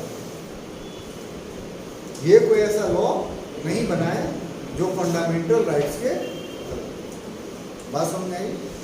यही बात स्टेट्स में भी लागू होता है। यहाँ भी दो अंग हैं। यही बात स्थानीय शासन में भी लागू होता है। अब जो जाननी है आपको बात कि जो निजी संस्थाएं हैं, क्या तो ये निजी संस्थाएं पर लागू होता है कि नहीं, ये स्टेट से, ये बहुत महत्वपूर्ण। आप जहां क्लास कर रहे हैं आप इसको सरकारी मानते हैं कि निजी मानते हैं? तो हम अगर ना पढ़ाने आपको तो कुछ कर लीजिएगा क्या? बोलिए क्या कर सकते हैं? आपका अधिकार पढ़ाई करेगा। ये आप जागरूक नागरिक नहीं, बहुत अच्छे पढ़े लिखे हुए नहीं माना जा सकता। यहां तक आप ठीक है, ये जो कोचिंग है ये निजी संस्था है, यहां तक आप ठीक।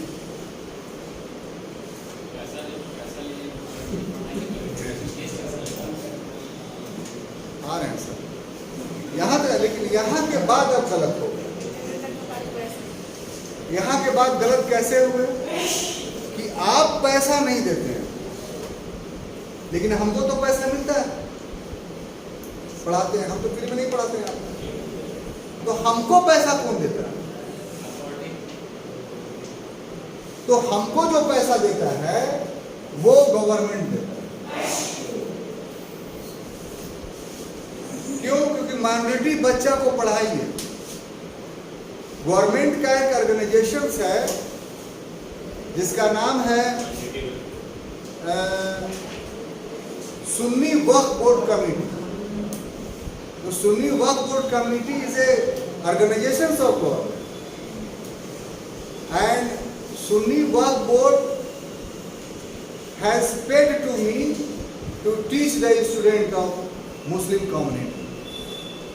सुन्नी वक्फ बोर्ड हमको अच्छा खासा पैसा देती है कि आपको पढ़ाया, इसलिए हम पर रहम मत कीजिए कि बड़ा बहुत से आके तेज बन जाएंगे, देखिए आपका कितना सेवा कर, सेवा नहीं कर रहा, माल मिल रहा है। जिस दिन मिलना बंद उस दिन गायब। आप ऐसे भी कर सकते हैं। अब देखिए साहब, कभी करेंगे, अब ऐसे देखिए साहब, ये आप बात जान लिए। तो ऐसी स्थिति में यहां पर मैं स्टेट्स हूं, क्योंकि स्टेट ने मुझे जवाबदेही दिया है।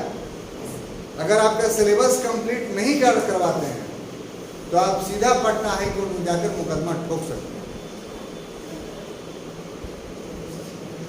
हमने स्थानीय अपना एग्जाम्पल इसलिए दिया कि आप निजता को अच्छी ढंग से समझ सकें कि निजी संस्था भी स्टेट्स का पार्ट है। कब? जब वो सरकार से सहायता देती है। हाँ, पूरी तरीके से उसका खर्च अपना है, तो भी वो बियॉन्ड लॉ नहीं है, कॉन्स्टिट्यूशन के ऊपर नहीं है।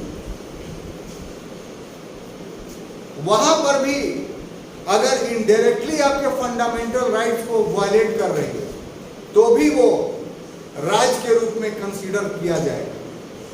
ये सुप्रीम कोर्ट का जजमेंट। तो हम समझते हैं कि व्हाट इज स्टेट, आप समझ गए, और क्यों इसको शामिल किया गया। भाई, it is included in the constitution of India. Divide definition of states is included in the constitution of India. इस भावना से भी आप पूरी तरीके से बोलिए। इसमें अब कोई प्रश्न है अनुच्छेद 12 के तहत तो आप हमसे पूछ सकते हैं कि हम आगे बढ़ें। सर, किसी भी प्राइवेट सेक्टर को अगर गवर्नमेंट से मतलब टाई अप कर दिया जाए तो वो हाँ, वो राज हो जाएगा, वो राज हो जाएगा, स्टेट हो जाएगा।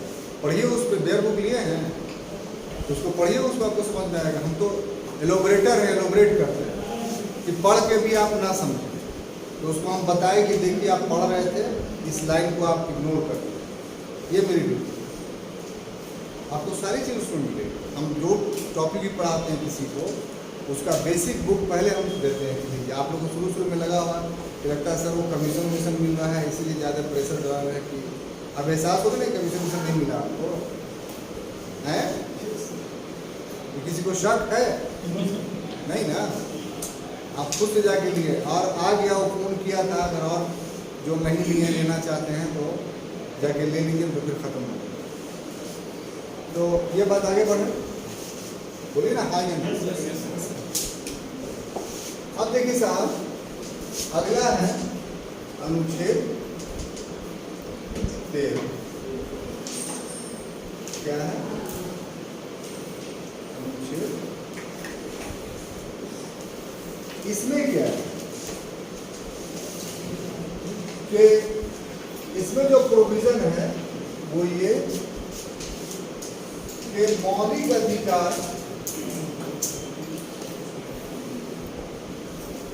से असंगत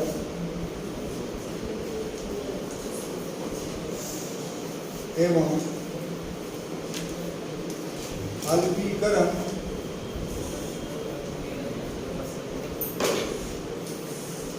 करने वाली नीति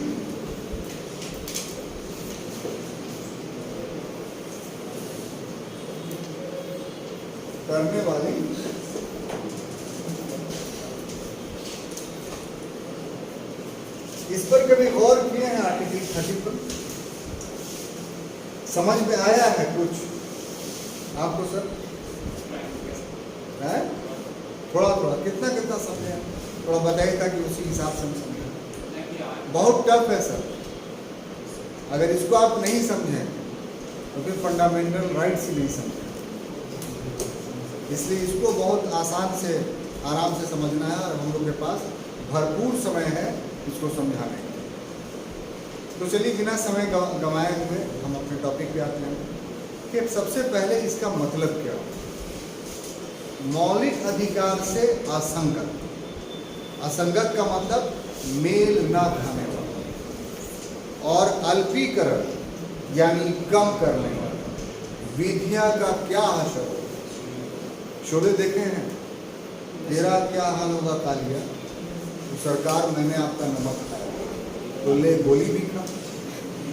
तो यहाँ कुछ इसी तरह का हालात, इस तरह का जैसे शोले में कि मौलिक अधिकार तो दे दिया गया, लेकिन गब्बर सिंह की तरह राज इतना व्यापक हाथ पैर मुंह बाए हुए खड़ा था कि वो खा जाना चाहता था इसे। किसको? सामा को। नहीं समझ रहे? तो इसके लिए चिंतित थे तहजीब साहब। कौन? डॉक्टर अम्बेडकर। यह संविधान सभा के 299 आदमी कि हम लोग ईमानदार हैं, हम लोग प्रधानमंत्री बनेंगे, राष्ट्रपति बनेंगे, मंत्री बनेंगे, कब तक जिंदा रहेंगे? हम लोग तो मर जाएंगे, राजी जिंदा रहे। और आगे वाले जो हालात जो बड़े अच्छे नहीं हैं, जो बनेगा वो बनते के साथ सबसे पहला काम ये करेगा कि लोगों का फंडामेंटल राइट्स को छीन, और क्या बन जाओ? हिटलर बन जाओ। तो इसी को रोकने के लिए कि भविष्य में भी लोगों का अधिकार सुरक्षित रहे, इसलिए कह दिया गया 13 में कि यदि कोई सरकार या सरकार की व्यवस्थापिका दोनों या कार्यपालिकीय आदेश से या संसदीय अधिनियम से अगर ऐसा कानून बनाती है जो असंगत का मतलब मूल अधिकार के विरुद्ध या मूल अधिकार को पूरा खत्म करने वाला, असंगत का मतलब मूल अधिकार को खत्म करने वाला कानून बनाती है या उसको कम करने वाला, अल्पीकरण का मतलब कम करने वाला कानून बनाती है, तो वो उस सीमा तक अल्प मानी जाएगी या उस सीमा तक समाप्त मानी जाएगी जिस सीमा तक उसने मौलिक अधिकार का अल्पीकरण किया है या जिस सीमा तक उसने मौलिक अधिकार को समाप्त किया। तो इतना बड़ा प्रोटेक्शन फंडामेंटल राइट्स को आर्टिकल 30 के तहत दिया है। बात समझ में आई? यानी कल के लेक्चर्स में जो 6 और जो पूर्व में 7 थे मौलिक अधिकार, वो इस 13 के तहत प्रोटेक्टेड था कि आप कभी नहीं कर सकते। अब देखिए इसमें जो विवाद है वो थोड़ा आगे, पहले ये कि इस अनुच्छेद में जो ये 13 है, 12 अकेला है, उसमें कोई क्लाउज या सब क्लाउज नहीं है, लेकिन 13 अकेला नहीं है। इसमें इस 13 में 4 खंड यानी क्लाउज। ये खंड या क्लाउज क्या है पता है आप लोगों को? नहीं है तो बोलिए, बताया पूरा कंस्टिट्यूशन पढ़ा बता दें। आप मुझसे मांगने में डर लग रहा है। देखिए इसको समझा कीजिए, जिनके पास है वो खोल ले अपना, ताकि समझ में आएगा। हम आर्टिकल 1 में आपको या जिसमें होगा, चलिए 1 ही में मिल गया, आप 1 खोले। आर्टिकल 1 आर्टिकल है, अनुच्छेद है। अब आप गौर से देखिए, इस आर्टिकल के आगे जो है 1 ब्रैकेट 1 लिखा हुआ है ना। तो इसको क्या पढ़ेंगे आप कि अनुच्छेद 1 का खंड 1 या क्लाउज 1, ठीक है। नीचे में 2 है, तो अनुच्छेद 1 का खंड 1 या क्लाउज 2। अब देखिए 3 भी है, तो 3 में मामला और समझने वाला है कि इसमें है 1, उसका ब्रैकेट में 3, तो अनुच्छेद 1 का खंड या क्लाउज 3 प्लस उसमें काखा दादा है, तो उपखंड सब क्लाउज हो गए। अब बात समझ में आई? अब देखिए अगर ब्रैकेट में हो तो वो खंड या उपखंड, अगर ब्रैकेट में ना हो तो पृथक अनुच्छेद। जैसे 39 का, तो 39 का आप ऐसे लिखते हैं, तो 39 का आपने जैसे ही ऐसे लिख दिया तो इसका मतलब हुआ ये पृथक अनुच्छेद हो गया। समझे साहब? जैसे आप लिखते हैं 21 का, तो ये पृथक अनुच्छेद हो गया। इसमें क्या प्रोविजन है? तो शिक्षा का अधिकार। लेकिन वहीं पर अनुच्छेद 19 का ऐसे भी है, तो ये किसका होगा? ये 19 का क्लाउज हो गया, खंड हो गया। दिखाऊं? देखिए दिखाते हैं, इंडेक्स निकालिए। देखिए यहाँ 39 अलग क्लाउज है, नजर तो नहीं आता होगा, ऐसे दिल में संतोष करने के लिए मान लीजिए कि हाँ देख रहे हैं, और उसके नीचे 39A है बिना ब्रैकेट, तो 39 अलग क्लाउज हुआ, 39A अलग क्लाउज हुआ। लेकिन इंडेक्स में 39 के अंदर जितने प्रोविजन नहीं दिए हुए, लेकिन 39 को खोलिए आप अंदर में, तो उसका क्लाउज सब आपको मिलेगा। जिनके पास है वो देखते रहे अपना। तो देख लीजिए यहाँ पेज नंबर आपको 22 में है। अब देखिए यहाँ 39 है, समान न्याय और निःशुल्क विधिक सहायता का में है। यहाँ आ जाइए 39 सिर्फ, तो इसके नीचे देख लीजिए सब क्लाउज है, का खा है ना, ग भ ड़ च, तो ये सब क्लाउज है। लेकिन ये जो 39 में सब क्लाउज है वो ब्रैकेट में दिया हुआ है कि नहीं सब, लेकिन बिना ब्रैकेट के यहाँ पर 39 का है, वो क्या हो गया? तो वो अलग आर्टिकल हो गया। तो एक ऐसा राज था जो हमें आपको बताना था। क्लियर? तो चलिए साहब आगे बढ़ते हैं।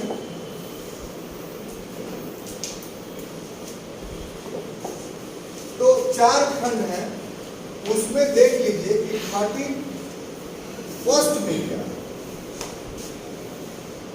तो 13 के खंड 1 में है कि स्वतंत्रता से पूर्व,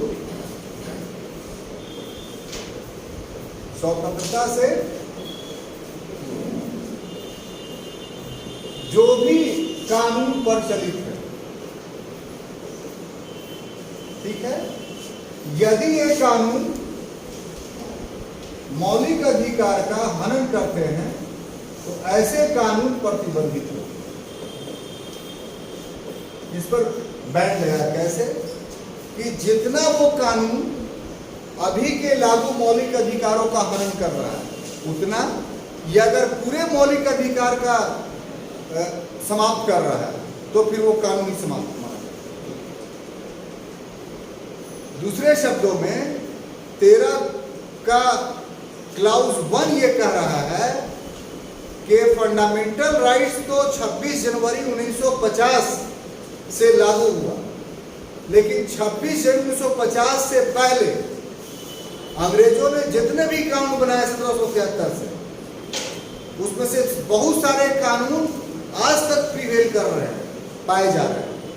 तो ऐसे कानूनों के बारे में कह रहा है अनुच्छेद 13 का खंड है कि जिनको अंग्रेजों ने बनाया और वो कानून वर्तमान समय में प्रचलित है, हमारी मजबूरी है, उनको हटा नहीं सकते हैं, और वो कानून यदि मौलिक अधिकार से असंगत है कि उनका अल्पीकरण करता है तो वो उस सीमा तक समाप्त समझी जाएगी जिस सीमा तक उसने मौलिक अधिकार को समाप्त किया है, या उस सब सीमा तक अल्प मानी जाएगी, कम मानी जाएगी जिस सीमा तक उसने मौलिक अधिकार को कम किया। क्लियर? बोलिए ना, ऐसा शक्ल बने कि लगे कि समझ में आया, नहीं तो फिर समझाएंगे। नहीं सर, फिर समझा जी बोला ना, चाइनीज थ्रेडिंग के गुरु हैं आप, पूरा समझिएगा तभी गाड़ी आगे बढ़ेगी, नहीं तो नहीं आगे बढ़ेगी। तो फिर से समझिए इसको कि आर्टिकल 13 का क्लाउज 1 क्या कहता है। इसको ऐसे समझिए कि देश के आज़ाद होने से पहले अंग्रेजों का हुकूमत था। अंग्रेजों ने बहुत सारे कानून बनाए, कानून से शासन चलता था। सबसे बड़ी बात आपको ये समझाना चाहते हैं कि जो supreme court, high court, district court जो आप लोग देख रहे हैं, ये पूरा का पूरा 3 बुक पर चलता है जनरली, आईपीसी, सीआरपीसी और सीपीसी। इसका नाम सुने हैं? Indian penal code, civil procedure code और क्रिमिनल प्रोसीजर। बाकी विषयगत अलग अलग कानून अंग्रेजों ने बनाया तो वो भी लागू, लेकिन असल वकील जो होता है वो इसी पर कमांड करता है। ये जो जान गया बहुत बड़ा वकील हो गया। ये तो 1859 में अंग्रेजों ने बनाया था इंसान, और अभी तक चल रहा है। ये एग्जाम्पल इसलिए हम दे रहे हैं कि आप इनको हटा दीजिए, तो हटाइए, जो बनेगा वो भी यही बनेगा। इसका मतलब ये कानून व्यवहारिक है, इसमें अमेंडमेंट कर सकते हैं। तो यहाँ पर समझाना ये चाह रहे हैं कि अंग्रेजों के समय बनाया गया कानून अभी तक इसीलिए चालू है कि व्यवहारिक है। अब इसमें 13 के खंड 1 में क्लाउज 1 में ये कह रहा है कि अगर 1947 से पहले वाला कानून या 1950 से पहले वाला कानून अगर मौलिक अधिकार को कम करती है तो कानून कम हो जाए, अगर मौलिक अधिकार को समाप्त करती है तो वो कानून समाप्त हो जाए। अब बात समझ में आई? यस। आपको साहब पूरा पूछेंगे तो बता दीजिए। नहीं, आपने कहा कि हाँ सर समझ में आ गया, पूछेंगे तो बता दीजिए। बताइए, जब इंशाअल्लाह नाम लेंगे तो बता ही दीजिए। चलिए मान लिया कि आप बता दें। अब देखिए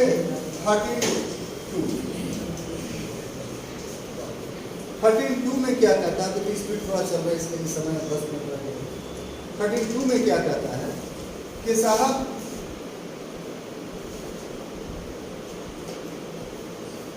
ये वर्तमान कानून के बारे में क्या है। यानी जब देश आजाद हो गया, ठीक है, और संसदीय विधानमंडल जो भी कानून बना है और वो इससे असंगत या अल्पीकरण कर रहा है, तो वो उस सीमा तक असंगत और अल्पीकरण है। यानी 13(1) स्वतंत्रता से पहले की बात कर रहा है और 13(2) स्वतंत्रता के बाद। ठीक है, ये उसमें है लिखा हुआ। अब देखिए 13(3) भी है, वो विधि की व्याख्या कर रहा है। किसका? विधि यानी लॉ, इसकी व्याख्या कर रहा है कि विधि के अंतर्गत क्या है, क्योंकि दोनों में विधियां लिखा हुआ है, स्वतंत्रता की पूर्व की विधियां, स्वतंत्रता के बाद की विधि। तो what is Vidhi, what is law? तो इसमें यह कहता है कि कोई भी अध्यादेश, अध्यादेश का मतलब ऑर्डिनेंस, ठीक है, कोई भी नियम, नियम का मतलब रूल, कोई भी उपनियम, उपनियम का मतलब इंग्लिश बाई लॉ, ठीक है, या कोई भी अधिसूचना,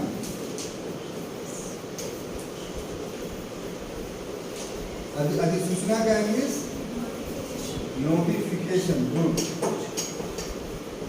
ये कोई भी हो, सभी के सभी जो है शामिल होंगे किसमें? लॉ, कानून।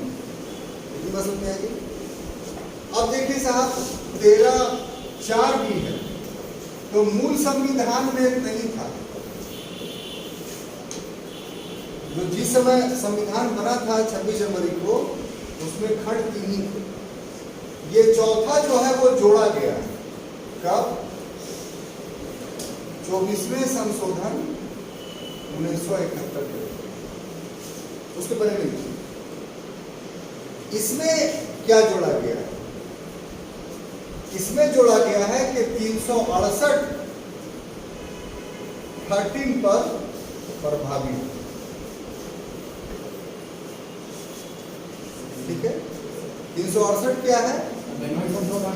संविधान संशोधन। अब बात समझ में आएगी।